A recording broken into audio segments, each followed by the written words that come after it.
विघन विनाशन सो। श्री वाहिगुरु जी की फतेह है। विघन विनाशन सोए। भई पावनी पूरन सारी, शीस नम्र कर बंधन धारी। वाहिगुरु जी का खालसा, वाहिगुरु जी की फतेह। पतित पावन कृपा निधान, जुगो जुग अटल। ਸਾਹਿਬ ਸਤਿਗੁਰੂ ਗੁਰੂ ਗ੍ਰੰਥ ਸਾਹਿਬ ਜੀਆਂ ਦੀ ਪਵਿੱਤਰ ਪਾਵਨ ਹਜ਼ੂਰੀ ਅੰਦਰ ਜੁੜ ਕਰਕੇ ਬੈਠੀ ਗੁਰੂ ਕੀ ਸੰਗਤ ਆਪ ਸੰਗਤਾਂ ਨੇ ਗੁਰੂ ਦਰਬਾਰ ਅੰਦਰ ਬੈਠ ਕੇ ਗੁਰਬਾਣੀ ਦੇ ਰਸ ਭਿੰਨੇ ਕੀਰਤਨ ਸ਼ਬਦ ਸਰਵਣ ਕੀਤੇ। ਗੁਰੂ ਗੋਬਿੰਦ ਸਿੰਘ ਮਹਾਰਾਜ ਦਾ ਇਤਿਹਾਸ ਆਪਾਂ ਸਰਵਣ ਕਰ ਰਹੇ ਹਾਂ। ਸਤਿਗੁਰੂ ਜੀ ਪਟਨਾ ਸਾਹਿਬ ਦੀ ਧਰਤੀ ਤੇ ਅਵਤਾਰ ਧਾਰਿਆ।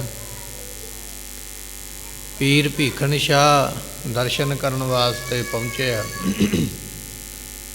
ਇਸ ਨੇ ਮਨੋਰਥ ਇਹ ਕੀਤਾ ਵੀ ਇਹ ਜਿਹੜੇ ਅਵਤਾਰ ਆਏ ਨੇ ਕਿਹਦਾ ਪੱਖ ਕਰਨਗੇ, ਕਿਹਦੀ ਪਾਲਣਾ ਕਰਨਗੇ। ਇਹ ਭਾਵਨਾ ਲੈ ਕੇ ਮਨ ਦੇ ਵਿੱਚ ਇਸ ਨੇ ਦੋ ਕੁਝੇ ਛੋਟੇ ਛੋਟੇ ਦੋ ਘੜੇ, ਇੱਕ ਵਿੱਚ ਪਾਣੀ ਇੱਕ ਵਿੱਚ ਦੁੱਧ ਪਾ ਕੇ ਮਹਾਰਾਜ ਦੇ ਸਾਹਮਣੇ ਕੀਤਾ। ਸਤਿਗੁਰਾਂ ਨੇ ਇਹਦੀ ਭਾਵਨਾ ਨੂੰ ਭਾਗ ਲਾਉਣ ਵਾਸਤੇ ਆਪਣੀਆਂ ਦੋਵੇਂ ਮਹਾਰਾਜ ਨੇ ਬਾਹਾਂ ਵਧਾਈਆਂ। ਆਪਣੇ ਸਰੀਰ ਦੇ ਨਾਲੋਂ ਲੰਮੀਆਂ ਬਾਹਾਂ ਕਰਕੇ ਉਹਨਾਂ ਦੋਵਾਂ ਘੜਿਆਂ ਦੇ ਉੱਪਰ ਰੱਖ ਦਿੱਤੀਆਂ ਤੇ ਘੜਿਆਂ ਨੂੰ ਮਹਾਰਾਜ ਨੇ ਇੰਨੇ ਜ਼ੋਰ ਦੇ ਨਾਲ ਦਬਾਇਆ ਕਿ ਭੀਖਣ ਸ਼ਾਹ ਪੀਰ ਤੋਂ ਭਾਰ ਨਹੀਂ ਚੁੱਕਿਆ ਜਾਂਦਾ।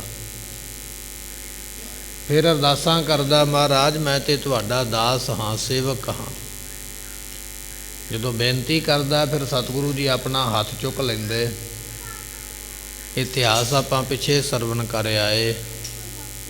ਅੱਗੇ ਜਿਵੇਂ ਮਹਾਰਾਜ ਕਿਰਪਾ ਕਰਦੇ ਆਓ ਸਰਵਣ ਕਰੀਏ, ਮਿਲ ਕੇ ਆਖੀਏ ਸਤਨਾਮ ਸ੍ਰੀ ਵਾਹਿਗੁਰੂ ਜੀ।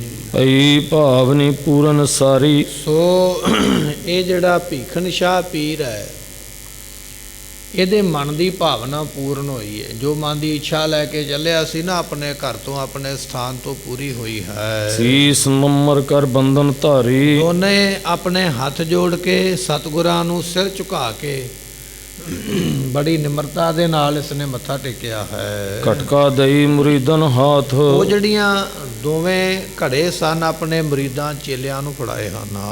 ਭਰ ਲੋਚਨ ਦਰਸਤ ਗੁਰਨਾਥ। ਨੇਤਰ ਭਰੇ ਆਏ ਭੀਖਣ ਸ਼ਾਹ ਦੇ। 10ਵੇਂ ਪਾਤਸ਼ਾਹ ਦੇ ਦਰਸ਼ਨ ਕਰਦਿਆਂ ਹੋਇਆਂ ਦੋਨਾਂ ਨੇਤਰਾਂ ਦੇ ਵਿੱਚ ਵੈਰਾਗ ਦਾ ਜਲ ਭਰਿਆ ਆਇਆ ਹੈ। ਅਰਪਾਇਨ ਕੋ ਉਪਾਇਨ ਦਾਸ। ਤੇ ਸਤਿਗੁਰੂ ਪਾਤਸ਼ਾਹ ਮਹਾਰਾਜ ਜੀਆਂ ਨੂੰ ਅਨੇਕਾਂ ਦਾਸ ਸੇਵਕ ਜਿਹੜੇ ਆਪੋ ਆਪਣੀ ਭੇਟਾ ਅਰਪਣ ਕਰਦੇ ਹਨ। ਜੋਰ ਹਾਥ ਕਰਤੇ ਅਰਦਾਸ। ਹੱਥ ਜੋੜ ਜੋੜ ਕੇ ਅਰਦਾਸਾਂ ਕਰਦੇ, ਬੇਨਤੀਆਂ ਕਰਦੇ ਹਨ। ਬਸਤਰ ਭੂਖਨ ਦਰਪ ਅਗਾਰੇ। ਸਤਿਗੁਰਾਂ ਦੇ ਅੱਗੇ ਮਾਇਆ ਧਨ ਤੇ ਬਸਤਰ ਇਤਿਆਦਿਕ ਆਉਂਦੇ ਹਨ। ਤਰੈ ਆਨ ਸਿੱਖ ਸੰਗਤ ਸਾਰੇ। ਬੇਅੰਤ ਸੰਗਤਾਂ ਲਿਆ ਕੇ ਰੱਖਦੀਆਂ ਹਨ। ਉਹ ਪੰਚਾਮ੍ਰਿਤ ਕੋ ਕਰਵਾਏ। ਕੋਈ ਆ ਕੇ ਮਹਾਰਾਜ ਜੀ ਦੇ ਘਰ ਦੇ ਵਿੱਚ ਕੜਾਹ ਪ੍ਰਸ਼ਾਦੀ ਦੇਖ ਸੰਗਤਾਂ ਕਰਵਾਉਂਦੀਆਂ ਹਨ। ਆਨਿਓ ਸਤਿਗੁਰ ਢਿੱਗ ਵਰਤਾਏ। ਤੇ ਫਿਰ ਸਤਿਗੁਰਾਂ ਦੇ ਕੋਲ ਲਿਆ ਕੇ ਫਿਰ ਸਾਰੀ ਸੰਗਤ ਵਿੱਚ ਉਹ ਪ੍ਰਸ਼ਾਦ ਵਰਤਾਇਆ ਜਾਂਦਾ ਹੈ। ਚਤਰ ਘਟੀ ਲਗ ਦਰਸ਼ਨ ਦੀਨ। ਸਤਿਗੁਰਾਂ ਦੇ ਦਰਸ਼ਨ ਜਿਹੜੇ ਸੰਗਤ ਨੂੰ ਦਿੱਤੇ ਨੇ, ਕਹਿਣ ਲੱਗੇ 4 ਘੜੀਆਂ 24-24 ਮਿੰਟਾਂ ਦੇ 4 ਸਮੇਂ ਆਪਾਂ ਕਹਿ ਸਕਦੇ ਹਾਂ ਕਿ ਮਹਾਰਾਜ ਸਾਹਿਬ ਜੀ 1.5 ਘੰਟਾ ਦੀਵਾਨ ਦੇ ਵਿੱਚ ਮਾਮਾ ਕਿਰਪਾਲ ਚੰਦ ਜੀ ਨੇ ਲੈ ਕੇ ਆਂਦਾ। ਸੰਗਤਾਂ ਨੂੰ ਦਰਸ਼ਨ ਦੇਣ ਵਾਸਤੇ 1.5 ਘੰਟਾ ਮਹਾਰਾਜ ਦਰਬਾਰ ਵਿੱਚ ਰੁਕੇ ਹਨ। ਸਿੱਖ ਸੰਗਤ ਉਤਸ਼ਾਹ ਸੁਕੀਨਸ। ਸੰਗਤਾਂ ਨੇ ਬਹੁਤ ਜ਼ਿਆਦਾ ਉਤਸ਼ਾਹ ਕੀਤਾ ਹੈ, ਬੜੀ ਖੁਸ਼ੀ ਉਸ ਵੇਲੇ ਮਨਾਈ ਹੈ। ਸਭ ਨੇ ਦਰਸ਼ਨ ਕਾਰਨ ਜਾਣਾ। ਸਾਰਿਆਂ ਨੇ ਦਰਸ਼ਨ ਕਰਨ ਦਾ ਜਿਹੜਾ ਕਾਰਨ ਸੀ ਉਹ ਜਾਣਨ ਵਾਸਤੇ ਬੈਠ ਪੀਰ ਹਟ ਕਿਉ ਮਹਾਨ। ਤੇ ਸਾਰੀ ਸੰਗਤ ਇਹ ਸਮਝਦੀ ਹੈ ਵੀ ਆਪਾਂ ਨੂੰ ਪੀਰ ਕਰਕੇ ਦਰਸ਼ਨ ਹੋਏ। ਸੰਗਤਾਂ ਜਿਹੜੀਆਂ ਨੇ ਇੱਕ ਦੂਜੇ ਨਾਲ ਬਚਨ ਕਰਦੇ ਵੀ ਜਿਹੜੇ ਦਰਸ਼ਨ ਆਪਾਂ ਨੂੰ ਅੱਜ ਹੋਏ ਨੇ ਨਾ, ਉਹ ਪੀਰ ਨੇ ਹੱਠ ਕੀਤਾ, ਭੁੱਖਾ ਤੇ ਪਿਆਸਾ ਪੀਰ ਰਿਹਾ ਵੀ ਮੈਂ ਦਰਸ਼ਨ ਕਰਨੇ, ਤੇ ਤਾਂ ਦਰਸ਼ਨ ਪ੍ਰਾਪਤ ਹੋਏ। ਇਸ ਤਰ੍ਹਾਂ ਸੰਗਤਾਂ ਜਾਂਦੀਆਂ ਹਨ। ਜਾਂ ਤੇ ਦਰਸ਼ਨ ਸਭ ਕੋ ਭਇਓ। ਇਸ ਕਰਕੇ ਸਾਰਿਆਂ ਨੂੰ ਦਰਸ਼ਨ ਤਾਂ ਹੋਏ ਨੇ ਕਿਉਂਕਿ ਪੀਰ ਨੇ ਸਾਡੇ ਤੇ ਰਹਿਮਤ ਕੀਤੀ ਹੈ। ਅਲਪ ਰੂਪ ਸੁੰਦਰ ਗੁਰ ਥਿਓ। ਸਤਿਗੁਰਾਂ ਦੇ ਛੋਟੇ ਸਰੂਪ ਦੇ ਵਿੱਚ ਛੋਟਾ ਸਰੂਪ ਹੈ ਤੇ ਬੇਅੰਤ ਸੁੰਦਰ ਮਹਾਰਾਜ ਦਾ ਰੂਪ ਹੈ। ਸ਼ਾਹ ਭੀਖ ਸੋ ਮਿਲ ਸਿੱਖ ਸਾਰੇ। ਜਿਹੜੀਆਂ ਸੰਗਤਾਂ ਗੁਰੂ ਗੋਬਿੰਦ ਸਿੰਘ ਮਹਾਰਾਜ ਦੇ ਜਾਂ ਬਾਲ ਗੋਬਿੰਦ ਰਾਏ ਦੇ ਦਰਸ਼ਨ ਕਰਨ ਵਾਸਤੇ ਆਈਆਂ, ਸਾਰੀਆਂ ਨੇ ਫਿਰ ਭੀਖਣ ਸ਼ਾਹ ਦਾ ਧੰਨਵਾਦ ਵੀ ਕੀਤਾ ਹੈ। ਧੰਨ ਪੀਰ ਜੀ ਕਹਿਤ ਨਿਹਾਰੇ। ਸੰਗਤਾਂ ਕਹਿੰਦੀਆਂ ਪੀਰ ਜੀ ਤੁਸੀਂ ਧੰਨ ਹੋ, ਤੁਹਾਡੇ ਕਰਕੇ ਅਸੀਂ ਗੁਰੂ ਦੇ ਦਰਸ਼ਨ ਕਰ ਲਏ। ਇਹ ਤੇ ਮਾਤਾ ਜੀ ਤੇ ਕਹਿ ਰਹੇ ਸਨ ਵੀ 3 ਮਹੀਨੇ ਅਸੀਂ ਆਪਣੇ ਬਾਲ ਦੇ ਬੱਚੇ ਦੇ ਦਰਸ਼ਨ ਨਹੀਂ ਕਰਵਾਵਾਂਗੇ। ਇੰਨੀ ਛੇਤੀ ਦਰਸ਼ਨ ਹੋ ਗਏ ਨੇ ਪੀਰ ਜੀ ਤੁਹਾਡੇ ਕਰਕੇ, ਤੁਸੀਂ ਕਰਵਾਏ ਹਨ। ਸਭ ਕੋ ਦਰਸ਼ਨ ਤੁਮ ਕਰਵਾਏ। ਸਾਰਿਆਂ ਨੂੰ ਤੁਸੀਂ ਦਰਸ਼ਨ ਕਰਵਾ ਦਿੱਤੇ। ਆ ਉਤਸ਼ਾਹ ਸਿੱਖ ਹਰ ਖਾਇਓ। ਸੰਗਤਾਂ ਬਹੁਤ ਜ਼ਿਆਦੀਆਂ ਖੁਸ਼ ਹਨ। ਸ੍ਰੀ ਗੁਰ ਕੋ ਅੰਤਰ ਲੈ ਗਏ। ਇਸ ਤਰ੍ਹਾਂ ਮਾਮਾ ਕਿਰਪਾਲ ਚੰਦ ਜੀ ਗੁਰੂ ਗੋਬਿੰਦ ਸਿੰਘ ਮਹਾਰਾਜ ਜੀਆਂ ਨੂੰ ਜਾਂ ਬਾਲ ਗੋਬਿੰਦ ਰਾਏ ਜੀਆਂ ਨੂੰ ਅੰਦਰ ਮਾਤਾ ਕੋਲ ਲੈ ਗਏ ਹਨ। ਹੁਣ ਸਿੱਖ ਨਿਜ ਨਿਜ ਸਨ ਸਿਧਾਏ। ਜਿਹੜੇ ਸਿੱਖ ਸੰਗਤਾਂ ਮਿਲਣ ਵਾਸਤੇ ਗਏ ਸਨ ਸਾਰੇ ਆਪੋ ਆਪਣੇ ਘਰਾਂ ਨੂੰ ਚਲੇ ਗਏ। ਤਬ ਹੈ ਪੀਰ ਜੀ ਖਾਣਾ ਖਾਇਓ। ਫਿਰ ਪੀਰ ਨੇ ਨਾ ਭੀਖਣ ਸ਼ਾਹ ਨੇ ਜਿਹੜਾ ਬਚਨ ਕੀਤਾ ਸੀ ਵੀ ਪਹਿਲਾਂ ਦਰਸ਼ਨ ਕਰਾਂਗਾ ਫਿਰ ਕੁਝ ਅੰਨ ਖਾਵਾਂਗਾ, ਹੁਣ ਦਰਸ਼ਨ ਹੋ ਗਏ ਨੇ, ਫਿਰ ਪੀਰ ਜੀਆਂ ਨੇ ਉਸ ਵੇਲੇ ਭੋਜਨ ਛਕਿਆ ਹੈ। ਪੁਰਬ ਕਾਮਨਾ ਤੇ ਹਰ ਖਾਇਓ। ਆਪਣੇ ਮਨ ਦੀ ਕਾਮਨਾ ਪੂਰੀ ਹੋਣ ਕਰਕੇ ਬਹੁਤ ਜ਼ਿਆਦਾ ਖੁਸ਼ ਹਨ। ਉਤੇ ਮਰੀਦ ਸੋ ਬੂਝਣ ਲੱਗੇ। ਜਿਹੜੇ ਮਰੀਦ ਸਨ ਨਾ ਚੇਲੇ, ਇਹਦੇ ਨਾਲ ਗਏ 2 ਜਾਣੇ, ਉਹਨਾਂ ਨੇ ਫਿਰ ਸਵਾਲ ਕੀਤਾ ਹੈ। ਘਟੀ ਜੁਲਈ ਪੀਰ ਜੀ ਆਗੇ। ਉਹਨਾਂ ਨੇ ਪੁੱਛਿਆ, ਕਹਿਣ ਲੱਗੇ ਪੀਰ ਜੀ ਵੀ ਤੁਸੀਂ 2 ਘੜੇ ਹੱਥ ਵਿੱਚ ਫੜੇ ਸਨ, ਉਹ ਲੈ ਕੇ ਤੁਸੀਂ ਗਏ ਹੋ, ਸਾਨੂੰ ਸਮਝ ਨਹੀਂ ਆਈ ਵੀ ਉਹ ਘੜੇ ਕਿਉਂ ਮੰਗਾਏ, ਕਿਉਂ ਬਾਲ ਦੇ ਸਾਹਮਣੇ ਬੱਚੇ ਦੇ ਸਾਹਮਣੇ ਕਿਉਂ ਤੁਸੀਂ ਕੀਤੇ, ਕੀ ਕਾਰਨ ਹੈ, ਸਾਨੂੰ ਪਤਾ ਨਹੀਂ ਲੱਗਾ ਹੈ। ਨਹੀਂ ਗੁਰੂ ਕੋ ਅਰਪਣ ਕਰੇ। ਤੁਸੀਂ ਉਹ ਘੜੇ ਜੇ ਲੈ ਕੇ ਗਏ ਹੋ ਫਿਰ ਗੁਰੂ ਨੂੰ ਦੇ ਆਉਂਦੇ, ਤੁਸੀਂ ਗੁਰੂ ਨੂੰ ਵੀ ਨਹੀਂ ਦੇ ਕੇ ਆਏ। ਘੜੇ ਮੰਗਾ ਵੀ ਲਏ ਨੇ, ਦੁੱਧ ਵੀ ਪਾ ਲਿਆ, ਪਾਣੀ ਵੀ ਪਾ ਲਿਆ, ਗੁਰੂ ਦੇ ਸਾਹਮਣੇ ਵੀ ਕੀਤੇ, ਪਰ ਦੇ ਕੇ ਨਹੀਂ ਆਏ। ਚੇਲਿਆਂ ਨੇ ਸਵਾਲ ਪੁੱਛਿਆ ਪੀਰ ਦੇ ਸੇਵਕਾਂ ਨੇ ਵੀ ਦੇ ਕੇ ਕਿਉਂ ਨਹੀਂ ਆਏ ਹੋ। ਕਾਰਜ ਕੌਣ ਇਨਹੂ ਤੇ ਸਰੇ। ਤੇ ਇਹ ਘੜਿਆਂ ਦੇ ਨਾਲ ਕਿਹੜਾ ਤੁਸੀਂ ਇਸ਼ਾਰਾ ਕੀਤਾ, ਜਿਹੜਾ ਤੁਹਾਡਾ ਇਸ਼ਾਰਾ ਗੁਰੂ ਨੇ ਸਮਝਿਆ ਤੇ ਗੁਰੂ ਨੇ ਇਸ਼ਾਰੇ ਨਾਲ ਤੁਹਾਨੂੰ ਸਮਝਾਇਆ, ਕਿਹੜਾ ਕੰਮ ਇਹਨਾਂ ਘੜਿਆਂ ਨੂੰ ਸਾਹਮਣੇ ਕਰਨ ਦੇ ਨਾਲ ਬਣਿਆ, ਸਾਨੂੰ ਤੇ ਸਮਝ ਨਹੀਂ ਆਈ ਹੈ। ਜਿਵੇਂ ਲੈ ਗਏ ਤਥਾ ਲੈ ਆਏ। ਜਿਵੇਂ ਤੁਸੀਂ ਘੜਾ ਲੈ ਕੇ ਗਏ ਸੀ, ਛੋਟੇ ਛੋਟੇ 2 ਕੁੱਜੇ ਲੈ ਕੇ ਗਏ ਸੀ, ਉਸੇ ਤਰ੍ਹਾਂ ਵਾਪਸ ਲੈ ਆਏ ਹੋ। ਬਾਦ ਕ੍ਰਿਤ ਇਹ ਪਰੈ ਲਿਖਾਏ। ਸੋ ਇਹ ਜਿਹੜੀ ਕਿਰਤ ਤੁਸੀਂ ਕੰਮ ਕੀਤਾ ਨਾ, ਚੇਲੇ ਕਹਿੰਦੇ ਵੀ ਸਾਨੂੰ ਤੇ ਲੱਗਦਾ ਵੀ ਐਵੇਂ ਤੁਸੀਂ ਇਹ ਵਿਹਲਾ ਜਿਹੇ ਕੰਮ ਕੀਤਾ, ਇਹ ਕਰਨ ਦੀ ਕੀ ਲੋੜ ਸੀ। ਆਪਾਂ ਆਏ ਸੀ ਦਰਸ਼ਨ ਕਰਨ ਵਾਸਤੇ, ਦਰਸ਼ਨ ਹੋ ਗਏ ਆਪਾਂ ਚਲੇ ਜਾਂਦੇ। ਤੁਸੀਂ ਪਹਿਲਾਂ ਆਖਿਆ 2 ਘੜੇ ਲੈ ਕੇ ਆਓ, ਲਿਆਂਦੇ ਨੇ, ਮਹਾਰਾਜ ਦੇ ਸਾਹਮਣੇ ਕੀਤੇ, ਫਿਰ ਵਾਪਸ ਲੈ ਆਏ, ਨਾ ਉਹਨਾਂ ਨੂੰ ਘੜੇ ਦਿੱਤੇ। ਇਹ ਕੰਮ ਤੇ ਤੁਸੀਂ ਵਿਹਲਾ ਜਿਹਾ ਕੀਤਾ, ਵਿਅਰਥ ਜਿਹਾ ਕੰਮ ਕੀਤਾ, ਇਹਦਾ ਕੋਈ ਫਾਇਦਾ ਨਹੀਂ ਸੀ, ਐਵੇਂ ਆਪਾਂ ਇਸ ਕੰਮ ਵਿੱਚ ਲੱਗੇ ਰਹੇ। ਇਹ ਹਮਕੋ ਕੁਛ ਪਰੈ ਨ ਚੀਨੇ। ਸਾਨੂੰ ਕੋਈ ਸਮਝ ਨਹੀਂ ਆਈ ਵੀ ਇਹਦੇ ਵਿੱਚ ਕਾਰਨ ਕੀ ਹੈ। ਕਿਉਂ ਧਰ ਹੱਥ ਅਗਾਰੀ ਕੀਨੇ। ਇਹ ਤੁਸੀਂ ਕਿਉਂ ਮਹਾਰਾਜ ਦੇ ਅੱਗੇ ਕੀਤੇ, ਆਪਣੇ ਹੱਥਾਂ ਦੀਆਂ ਤਲੀਆਂ ਤੇ ਇਸ ਤਰ੍ਹਾਂ ਰੱਖ ਕੇ ਤੇ ਦੋਵੇਂ ਹੱਥ ਤੁਸੀਂ ਅੱਗੇ ਕੀਤੇ, ਕਿਉਂ ਕੀਤੇ ਸਮਝ ਨਹੀਂ ਆਈ ਹੈ। ਸ਼ਾਹ ਭੀਖ ਨੇ ਸੁਣਤ ਵਖਾਨਾ। ਭੀਖਣ ਸ਼ਾਹ ਨੇ ਸੁਣਿਆ ਨਾ ਸਵਾਲ ਆਪਣੇ ਚੇਲਿਆਂ ਦਾ, ਸੇਵਕਾਂ ਦਾ, ਤੇ ਸੁਣ ਕੇ ਫਿਰ ਕਹਿਣ ਲੱਗਾ ਉੱਤਰ ਇਹ ਅਵਤਰਿਓ ਪੁਰਖ ਮਹਾਨਾ। ਕਹਿਣ ਲੱਗੇ ਭਾਈ ਤੁਸੀਂ ਉਹ ਮੇਰੇ ਸੇਵਕ, ਮੈਂ ਤੁਹਾਨੂੰ ਇੱਕ ਬਚਨ ਦੱਸਦਾ, ਬਚਨ ਪੱਲੇ ਰੱਖਿਓ, ਆਪਣੇ ਕੋਲ ਰੱਖਿਓ। ਇਹ ਜਿਹੜੇ ਆਪਾਂ ਬੱਚੇ ਦੇ ਦਰਸ਼ਨ ਕੀਤੇ ਨੇ ਨਾ, ਇਹ ਆਮ ਨਹੀਂ, ਇਹ ਅਵਤਾਰ ਹੈ, ਸੰਸਾਰ ਵਿੱਚ ਆਇਆ। ਤੁਸੀਂ ਇਸ ਨੂੰ ਅੱਲਾ ਕਹਿ ਲਵੋ, ਤੁਸੀਂ ਇਸ ਨੂੰ ਭਗਵਾਨ ਕਹਿ ਲਓ, ਤੁਸੀਂ ਇਸ ਨੂੰ ਗੁਰੂ ਕਹਿ ਲਓ, ਗੌਡ ਕਹਿ ਲਓ, ਖੁਦਾ ਕਹਿ ਲਓ, ਜੋ ਮਰਜ਼ੀ ਕਹਿ ਲਓ, ਪਰ ਇਹ ਪਰਮੇਸ਼ਰ ਦਾ ਅਵਤਾਰ ਹੈ, ਦੁਨੀਆ ਤੇ ਆਇਆ ਹੈ। ਤੁਰਕਨ ਤੇਜ ਮਿਟਾਵਨ ਕਾਰਨ। ਤੇ ਚੇਲਿਆਂ ਨੇ ਪੁੱਛਿਆ ਜੀ ਕਾਹਦੇ ਵਾਸਤੇ। ਭੀਖਣ ਸ਼ਾਹ ਕਹਿੰਦਾ ਵੀ ਤੁਰਕ ਇਸ ਵੇਲੇ ਮੁਸਲਮਾਨ ਬੜੀ ਵਧੀਕੀ ਕਰਦੇ ਪਏ, ਦੁਨੀਆ ਨੂੰ ਮਾਰਦੇ ਨੇ, ਕੁੱਟਦੇ ਨੇ, ਦੁੱਖ ਦਿੰਦੇ ਨੇ, ਇਸ ਕਰਕੇ ਉਹਨਾਂ ਤੁਰਕਾਂ ਦਾ ਪ੍ਰਤਾਪ ਨਾਸ਼ ਕਰਨ ਵਾਸਤੇ, ਉਹਨਾਂ ਦੇ ਪ੍ਰਤਾਪ ਨੂੰ ਖਤਮ ਕਰਨ ਵਾਸਤੇ ਆਏ ਹਨ। ਆਪਨ ਪੰਥ ਜਗ ਮੈਂ ਵਿਸਤਾਰਨ। ਤੇ ਇਹ ਆਪਣਾ ਪੰਥ ਦੁਨੀਆ ਵਿੱਚ ਚਲਾਉਣਗੇ। ਆਪਾਂ ਪਿੱਛੇ ਵੀ ਬਚਨ ਸਰਵਣ ਕੀਤਾ ਹੈ ਕਿ ਪੀਰ ਭੀਖਣ ਸ਼ਾਹ ਇੰਨੀ ਬੰਦਗੀ ਵਾਲਾ ਸੀ ਕਿ ਗੁਰੂ ਗੋਬਿੰਦ ਸਿੰਘ ਮਹਾਰਾਜ ਦੇ ਅਵਤਾਰ ਦਾ ਇਹਨੂੰ ਆਪਣੇ ਡੇਰੇ ਵਿੱਚ ਬੈਠਿਆਂ ਪਤਾ ਲੱਗਿਆ। ਇੰਨੀ ਬੰਦਗੀ ਹੈ, ਇੰਨਾ ਅੰਦਰੋਂ ਵੱਡਾ ਗਿਆਨੀ ਹੈ। ਔਰ ਇਹ ਵੀ ਇਹਨੂੰ ਸਮਝਿਆ ਵੀ ਇਹ ਆਪਣਾ ਪੰਥ ਤੋਰਨਗੇ, ਨਵਾਂ ਪੰਥ ਇਹਨਾਂ ਨੇ ਚਲਾਉਣਾ। ਇਸ ਗੱਲ ਦਾ ਵੀ ਉਹਨੂੰ ਗਿਆਨ ਹੈ। ਇਹ ਦੋਵੇਂ ਗੱਲਾਂ ਆਪਣੇ ਚੇਲਿਆਂ ਨੂੰ ਦੱਸਦਾ ਪਿਆ ਹੈ। ਮੈਂ ਕੀਨਸ ਇਹ ਮਨ ਕੇ ਸਾਥ। ਉਸ ਵੇਲੇ ਚੇਲਿਆਂ ਨੇ ਪੁੱਛਿਆ, ਕਹਿਣ ਲੱਗੇ ਠੀਕ ਹੈ ਜੀ, ਇਹ ਅਵਤਾਰ ਹੈ, ਸਮਝ ਲਿਆ। ਦੂਜੀ ਗੱਲ ਇਹ ਹੈ ਵੀ ਤੁਹਾਨੂੰ ਪਤਾ ਹੈ ਵੀ ਇਹਨਾਂ ਨੇ ਨਵਾਂ ਪੰਥ ਚਲਾਉਣਾ, ਚਲੋ ਇਹ ਵੀ ਗੱਲ ਸਮਝ ਆ ਗਈ, ਪਰ ਉਹ ਘੜਿਆਂ ਵਾਲੀ ਗੱਲ ਹਾਲੇ ਬਾਹਰ ਨਹੀਂ ਨਿਕਲੀ ਵੀ ਘੜੇ ਕਿਉਂ ਅੱਗੇ ਕੀਤੇ, ਉਹ ਕੀ ਕਾਰਨ ਹੈ।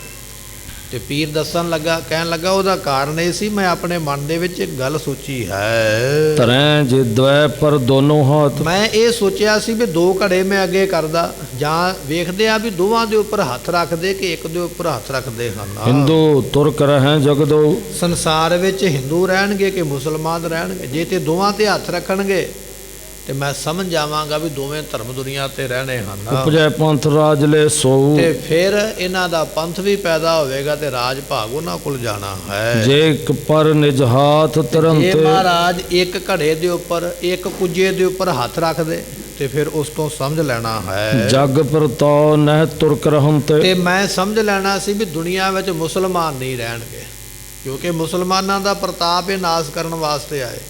ਮੈਂ ਸਵਾਲ ਇਹ ਲੈ ਕੇ ਆਇਆ ਸੀ ਵੀ ਬੋਲ ਤੇ ਸਕਦੇ ਨਹੀਂ ਤੇ ਇਸ਼ਾਰੇ ਨਾਲ ਸਮਝਾਉਣਗੇ, ਜੇ ਤੇ ਦੋਵਾਂ ਘੜਿਆਂ ਤੇ ਹੱਥ ਰੱਖੇ ਤੇ ਸਮਝ ਲਵਾਂਗਾ ਵੀ ਇਹ ਦੋਵਾਂ ਧਰਮਾਂ ਨੂੰ ਬਚਾਉਣਗੇ, ਦੋਵਾਂ ਦੀ ਰੱਖਿਆ ਕਰਨਗੇ। ਜੇ ਇੱਕ ਘੜੇ ਤੇ ਹੱਥ ਰੱਖਣਗੇ ਤੇ ਫਿਰ ਮੈਂ ਸਮਝ ਲਵਾਂਗਾ ਵੀ ਇਹ ਹਿੰਦੂਆਂ ਨੂੰ ਬਚਾ ਕੇ ਤੇ ਕੇਵਲ ਮੁਸਲਮਾਨਾਂ ਨੂੰ ਖਤਮ ਹੀ ਕਰਨ ਵਾਸਤੇ ਆਏ ਹਨ।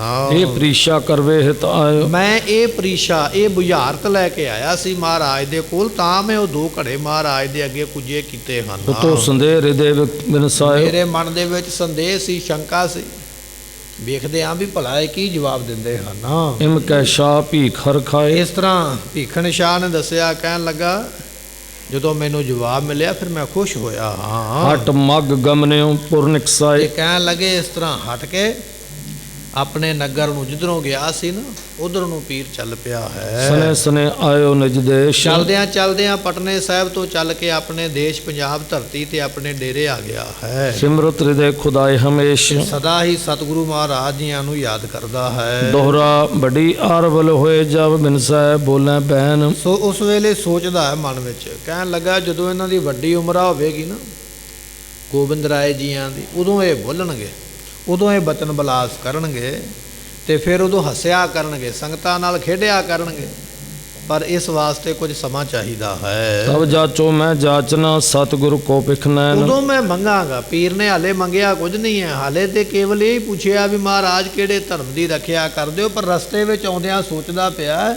ਕੁਝ ਸਾਲਾਂ ਤੱਕ ਇਹਨਾਂ ਨੇ ਭੱਜਣ ਲੱਗ ਪੈਣਾ, ਬੋਲਣ ਲੱਗ ਪੈਣਾ, ਉਦੋਂ ਫਿਰ ਮੈਂ ਆਪਣੇ ਵਾਸਤੇ ਮੰਗਾਂਗਾ, ਹੱਥ ਜੋੜ ਕੇ ਇਹਨਾਂ ਕੋਲੋਂ ਫਿਰ ਦਾਤ ਲਵਾਂਗਾ। ਚੌਪਈ ਮੂਰਤ ਮੁਦਤ ਉਦਤ ਜਨ ਇੰਦ। ਕਹਿਣ ਲੱਗੇ ਮੂਰਤੀ ਆਨੰਦ ਦੀ ਦਾਤੀ ਹੈ, ਮਾਨੋ ਚੰਦਰਮਾ। ਸਤਿਗੁਰਾਂ ਦਾ ਸਰੂਪ ਇੰਨਾ ਸੋਹਣਾ ਚੰਦਰਮਾ ਦੇ ਵਾਂਗ ਪ੍ਰਕਾਸ਼ਮਾਨ ਹੈ। ਬੰਦਨੀਏ ਜਗ ਪਿਤਾ ਮਨਿੰਦ। ਤੇ ਸਤਿਗੁਰੂ ਪਾਤਸ਼ਾਹ ਮਹਾਰਾਜ ਜੀ ਦੇ ਪਿਤਾ ਗੁਰੂ ਤੇਗ ਬਹਾਦਰ ਪਾਤਸ਼ਾਹ ਵੀ ਮੱਥਾ ਟੇਕਣ ਦੇ ਯੋਗ ਹਨ, ਜਿਨ੍ਹਾਂ ਦੇ ਘਰ ਵਿੱਚ ਐਸੇ ਪੁੱਤਰ ਨੇ ਅਵਤਾਰ ਲਿਆ ਹੈ। ਅਤ ਉਦਾਰ ਅਤ ਜੋਧਾ ਗਾਢੋ। ਤੇ ਸਤਿਗੁਰੂ ਪਾਤਸ਼ਾਹ ਜੀ ਬੜੇ ਵੱਡੇ ਦਾਤੇ ਤੇ ਬੜੇ ਵੱਡੇ ਸੂਰਮੇ ਹਨ।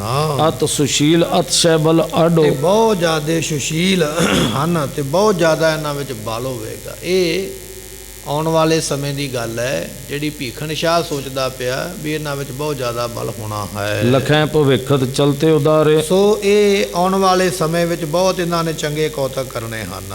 ਕਰਮ ਅਮਾਨੁਖ ਰਣ ਵਿਸਤਾਰੇ। ਪਰ ਕਹਿਣ ਲੱਗੇ ਜਿਹੜੇ ਕਰਮ ਹੋਣਗੇ ਨਾ, ਕੰਮ ਉਹਨਾਂ ਦੇ ਆਮ ਮਨੁੱਖਾਂ ਵਾਲੇ ਹੋਣਗੇ ਈਸ਼ਵਰ ਦੇ ਵਾਂਗ ਉੱਚੇ, ਪਰ ਜਦੋਂ ਕੰਮ ਕਰਨਗੇ ਉਦੋਂ ਇਸ ਤਰ੍ਹਾਂ ਹੀ ਲੱਗੇਗਾ ਵੀ ਆਮ ਬੰਦਿਆਂ ਵਾਲੇ ਹੀ ਕੰਮ ਕਰਦੇ ਹੈ ਅਵਤਾਰ, ਪਰ ਦੁਨੀਆ ਦੇ ਕੰਮ ਇਹਨਾਂ ਨੇ ਆਮ ਬੰਦੇ ਵਾਂਗ ਕਰਨੇ ਹਨ। ਕਰਤ ਪ੍ਰਤੀਖਨ ਭੀਖ ਬਹੋਰੀ। ਕਹਿੰਦੇ ਵੀ ਇਸ ਤਰ੍ਹਾਂ ਭੀਖਣ ਸ਼ਾਹ ਜਿਹੜਾ ਹੈ ਨਾ, ਉਹ ਫਿਰ ਉਡੀਕਦਾ ਰਿਹਾ ਮਹਾਰਾਜ ਵੱਡੇ ਹੋਣਗੇ ਤੇ ਦਰਸ਼ਨ ਕਰਾਂਗਾ। ਭੀਖਣ ਸ਼ਾਹ ਪੀਰ ਨੇ ਦੋ ਕੁੱਜੇ ਮਹਾਰਾਜ ਦੇ ਅੱਗੇ ਕੀਤੇ ਸਨ, ਇੱਕ ਵਿੱਚ ਦੁੱਧ ਤੇ ਇੱਕ ਵਿੱਚ ਪਾਣੀ ਪਾਇਆ। ਦੁੱਧ ਤਾਕਤਵਰ ਹੁੰਦਾ ਹੈ, ਦੁੱਧ ਤੋਂ ਭਾਵ ਲੈ ਲਿਆ ਵੀ ਮੁਸਲਮਾਨਾਂ ਦਾ ਰਾਜ ਉਹ ਤਾਕਤ ਵਾਲੇ ਨੇ। ਵੇਖਦੇ ਆ ਮਹਾਰਾਜ ਦੁੱਧ ਦੇ ਘੜੇ ਤੇ ਹੱਥ ਰੱਖਦੇ ਨੇ, ਇਹ ਘੜੇ ਵਿੱਚ ਪਾਣੀ ਪਾਇਆ, ਉਹ ਅੱਗੇ ਕੀਤਾ, ਉਹਦਾ ਭਾਵ ਸੀ ਵੀ ਹਿੰਦੂ ਇਸ ਵੇਲੇ ਕਮਜ਼ੋਰ ਨੇ, ਵੇਖਦੇ ਆ ਹਿੰਦੂਆਂ ਦੀ ਰੱਖਿਆ ਕਰਦੇ ਕਿ ਦੋਵਾਂ ਦੀ ਰੱਖਿਆ ਕਰਨਗੇ। ਇਹ ਭਾਵ ਲੈ ਕੇ ਇਸਨੇ ਉਹ ਦੋ ਕੁੱਜੇ ਜਿਹੜੇ ਸਨ ਅੱਗੇ ਕੀਤੇ ਮਹਾਰਾਜ ਦੇ। ਤੇ ਵਿਦਵਾਨ ਕਹਿੰਦੇ ਨੇ ਮਹਾਰਾਜ ਸਾਹਿਬ ਜੀਆਂ ਨੇ ਖੇਡਦਿਆਂ ਖੇਡਦਿਆਂ ਆਪਣੇ ਮਾਮਾ ਜੀ ਦੀ ਝੋਲੀ ਵਿੱਚ ਸਨ ਤੇ ਖੇਡਦਿਆਂ ਖੇਡਦਿਆਂ ਆਪਣੀਆਂ ਹੱਥ ਤੇ ਬਾਹਾਂ ਬਾਹਰ ਕੱਢੀਆਂ ਤੇ ਬਾਹਾਂ ਵਧਾ ਕੇ ਲੰਮੀਆਂ ਕਰਕੇ ਦੋਨਾਂ ਕੁੱਜਿਆਂ ਤੇ ਰੱਖ ਦਿੱਤੀ। ਇਸ਼ਾਰਾ ਇਹ ਦਿੱਤਾ, ਪੀਰ ਜੀ ਅਸੀਂ ਨਾ ਹਿੰਦੂਆਂ ਨੂੰ ਖਤਮ ਕਰਾਂਗੇ ਨਾ ਮੁਸਲਮਾਨਾਂ ਨੂੰ ਖਤਮ ਕਰਾਂਗੇ। ਖਤਮ ਕਰਾਂਗੇ ਪਾਪ ਨੂੰ, ਖਤਮ ਕਰਾਂਗੇ ਦੋਖੀਆਂ ਨੂੰ, ਦੁਸ਼ਟਾਂ ਨੂੰ, ਡੰਡ ਦੇਣ ਵਾਲਿਆਂ ਨੂੰ, ਉਹ ਖਤਮ ਹੋਣਗੇ, ਧਰਮ ਨੂੰ ਖਤਮ ਨਹੀਂ ਕਰਾਂਗੇ। ਤੇ ਪੀਰ ਸੋਚਣ ਲੱਗ ਪਿਆ ਵੀ ਦੋਵਾਂ ਧਰਮਾਂ ਦੀ ਰੱਖਿਆ ਕਿਵੇਂ ਹੋਵੇਗੀ।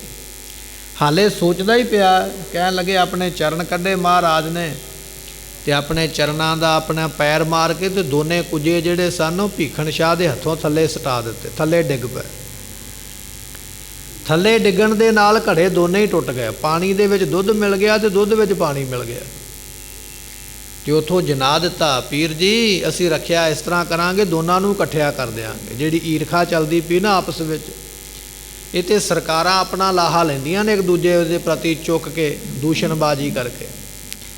ਅਸੀਂ ਦੋਨਾਂ ਕੌਮਾਂ ਵਿੱਚ ਇੰਨਾ ਪਿਆਰ ਬਣਾਵਾਂਗੇ ਤੇ ਦੋਨਾਂ ਕੌਮਾਂ ਦੇ ਵਿੱਚੋਂ ਫਿਰ ਅਸੀਂ ਇੱਕ ਆਪਣਾ ਪੰਥ ਤਿਆਰ ਕਰਾਂਗੇ। ਜਿਹੜਾ ਐਸਾ ਪੰਥ ਅਸੀਂ ਬਣਾਵਾਂਗੇ ਉਹ ਦੋਵਾਂ ਕੌਮਾਂ ਨੂੰ ਹੀ ਪਿਆਰ ਕਰੇਗਾ।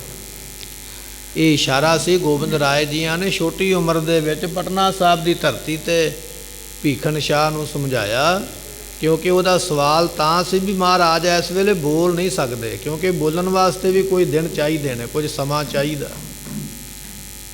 ਤੇ ਸਤਿਗੁਰੂ ਪਾਤਸ਼ਾਹ ਜੀਆਂ ਦੇ ਸਾਹਮਣੇ ਗੁਪਤੀ ਸਵਾਲ ਕੀਤਾ ਤੇ ਗੁਪਤ ਸਵਾਲ ਦਾ ਗੁਪਤੀ ਜਵਾਬ ਮਹਾਰਾਜ ਨੇ ਤਰੀਕੇ ਨਾਲ ਹੀ ਸਮਝਾਇਆ ਵੀ ਭੀਖਣ ਸ਼ਾਹ ਜੀ ਅਸੀਂ ਦੋਵਾਂ ਧਰਮਾਂ ਦੀ ਰੱਖਿਆ ਕਰਾਂਗੇ, ਦੋਵਾਂ ਨੂੰ ਇੱਕ ਦੂਜੇ ਦੇ ਨਾਲ ਮਿਲਾ ਦੇਵਾਂਗੇ, ਦੋਨਾਂ ਵਿੱਚੋਂ ਇੱਕ ਪੰਥ ਰਚਾਂਗੇ, ਜਿਹੜਾ ਪੰਥ ਸਾਡਾ ਸਦਾ ਹੀ ਸਾਰਿਆਂ ਦੀ ਰਾਖੀ ਕਰੇਗਾ। ਇਹ ਆਪਣੇ ਸਵਾਲ ਦਾ ਜਵਾਬ ਲੈ ਕੇ ਭੀਖਣ ਸ਼ਾਹ ਤੁਰਿਆ ਆਉਂਦਾ, ਪਰ ਹੁਣ ਮਨ ਵਿੱਚ ਸਵਾਲ ਪੈਦਾ ਹੋ ਗਿਆ। ਕਹਿਣ ਲੱਗਾ ਅੱਜ ਤੇ ਮਹਾਰਾਜ ਛੋਟੇ ਸਨ, ਕੇਵਲ ਦਰਸ਼ਨ ਹੀ ਹੋਏ ਨੇ, ਕੁਝ ਸਾਲਾਂ ਬਾਅਦ ਇਹਨਾਂ ਨੇ ਭੱਜਣ ਲੱਗ ਪੈਣਾ, ਬੋਲਣ ਲੱਗ ਪੈਣਾ, ਮੈਂ ਫਿਰ ਆਵਾਂਗਾ ਇਹਨਾਂ ਦੇ ਕੋਲ, ਫਿਰ ਦਰਸ਼ਨ ਕਰਾਂਗਾ, ਫਿਰ ਆਪਣੇ ਮਨ ਦੀ ਮੁਰਾਦ ਮੰਗਾਂਗਾ ਇਹਨਾਂ ਕੋਲੋਂ ਵੀ ਮਹਾਰਾਜ ਮੈਨੂੰ ਵੀ ਆਹ ਦੇ ਦਿਓ। ਇਸ ਤਰ੍ਹਾਂ ਸੋਚਦਾ ਪਿਆ ਹੈ, ਹੁਣ ਦਰਸ਼ਨ ਦਰਸੋਂ ਇਸ ਠੌਰੀ, ਫਿਰ ਮੈਂ ਇਹਨਾਂ ਦੇ ਦਰਸ਼ਨ ਕਰਾਂਗਾ। ਤੇ ਵਿਦਵਾਨ ਕਹਿੰਦੇ ਨੇ ਭੀਖਣ ਸ਼ਾਹ ਨੇ ਦੁਬਾਰਾ ਫਿਰ ਦਰਸ਼ਨ ਕੀਤੇ 10ਵੇਂ ਪਾਤਸ਼ਾਹ ਦੇ। ਲਖਨੌਰ ਨਾਮ ਦਾ ਸ਼ਹਿਰ ਹੈ, ਲਖਨੌਰ ਦੀ ਧਰਤੀ 'ਤੇ ਜਦੋਂ 10ਵੇਂ ਪਾਤਸ਼ਾਹ ਮਹਾਰਾਜ ਆਏ ਸਨ, ਫਿਰ ਉਸ ਲਖਨੌਰ ਦੀ ਧਰਤੀ 'ਤੇ ਜਾ ਕੇ ਪੀਰ ਭੀਖਣ ਸ਼ਾਹ ਮਹਾਰਾਜ ਨੂੰ ਫਿਰ ਮਿਲਿਆ ਸੀ। ਜਾ ਕੇ ਮੱਥਾ ਟੇਕਿਆ ਤੇ ਬੇਨਤੀ ਕੀਤੀ, ਮਹਾਰਾਜ ਮੇਰੀ ਇਹ ਅਰਜ਼ੋਈ ਆਪ ਜੀ ਪੂਰੀ ਕਰੋ। ਤੇ ਸਤਿਗੁਰੂ ਪਾਤਸ਼ਾਹ ਜੀਆਂ ਨੂੰ ਦੱਸ ਦਿੱਤਾ ਨਾਲ ਦਿਆਂ ਸਿੱਖਾਂ ਨੇ, ਮਹਾਰਾਜ ਜਦੋਂ ਤੁਸੀਂ ਛੋਟੇ ਸੀ ਉਦੋਂ ਤੁਹਾਡੇ ਦਰਸ਼ਨ ਕਰਨ ਵਾਸਤੇ ਪੀਰ ਜੀ ਆਏ ਸਨ। ਹੁਣ ਮਹਾਰਾਜ ਤੇ ਜਾਣੀ ਜਾਣ ਸਭ ਕੁਝ ਜਾਣਦੇ, ਪਰ ਸਿੱਖ ਦੱਸਦੇ ਪਏ। ਤੇ ਫਿਰ ਸਤਿਗੁਰਾਂ ਨੇ ਨਜ਼ਰੋ ਨਜ਼ਰੀ ਨਿਹਾਲ ਕਰ ਦਿੱਤਾ ਸੀ ਲਖਨੌਰ ਦੀ ਧਰਤੀ 'ਤੇ, ਪੀਰ ਦਾ ਸਫਲਾ ਕਰ ਦਿੱਤਾ ਦੁਨੀਆ ਵਿੱਚ ਆਉਣਾ, ਮੁਕਤੀ ਦੀਆਂ ਦਾਤਾਂ ਮਹਾਰਾਜ ਨੇ ਬਖਸ਼ੀਆਂ ਸਨ। ਇਸ ਤਰ੍ਹਾਂ ਕਹਿੰਦੇ ਭੀਖਣ ਸ਼ਾਹ ਦਾ ਇਹ ਸਾਰਾ ਪ੍ਰਸੰਗ ਹੋਇਆ ਹੈ। ਦੋਹਰਾ ਇਸ ਪ੍ਰਕਾਰ ਕਰ ਦਰਸਕੋ ਸੈਦ ਭੀਖ ਸੁਖ ਪਾਏ। ਕਹਿਣ ਲੱਗੇ ਭੀਖਣ ਸ਼ਾਹ ਜਿਹੜਾ ਪੀਰ ਹੈ ਨਾ, ਇਸ ਤਰ੍ਹਾਂ ਮਹਾਰਾਜ ਦੇ ਦਰਸ਼ਨ ਕਰਕੇ, ਘੁੜਾਮ ਨਾਮ ਦਾ ਉਹ ਨਗਰ ਹੈ ਕਰਨਾਲ ਦੇ ਨੇੜੇ, ਥਨੇਸਰ ਤਹਿਸੀਲ ਹੈ, ਉਸ ਦੇ ਵਿੱਚ ਇਹ ਨਗਰ ਪੈਂਦਾ ਜਿੱਥੋਂ ਇਹ ਚੱਲ ਕੇ ਗਏ ਸਨ ਪੀਰ ਦੀ ਦਰਸ਼ਨ ਕਰਨ ਵਾਸਤੇ। ਇਹ ਉਹੀ ਨਗਰ ਹੈ ਜਿਸ ਨੂੰ ਭਗਵਾਨ ਰਾਮ ਚੰਦਰ ਜੀਆਂ ਦਾ ਨਾਨਕਾ ਪਿੰਡ ਕਿਹਾ ਜਾਂਦਾ ਹੈ।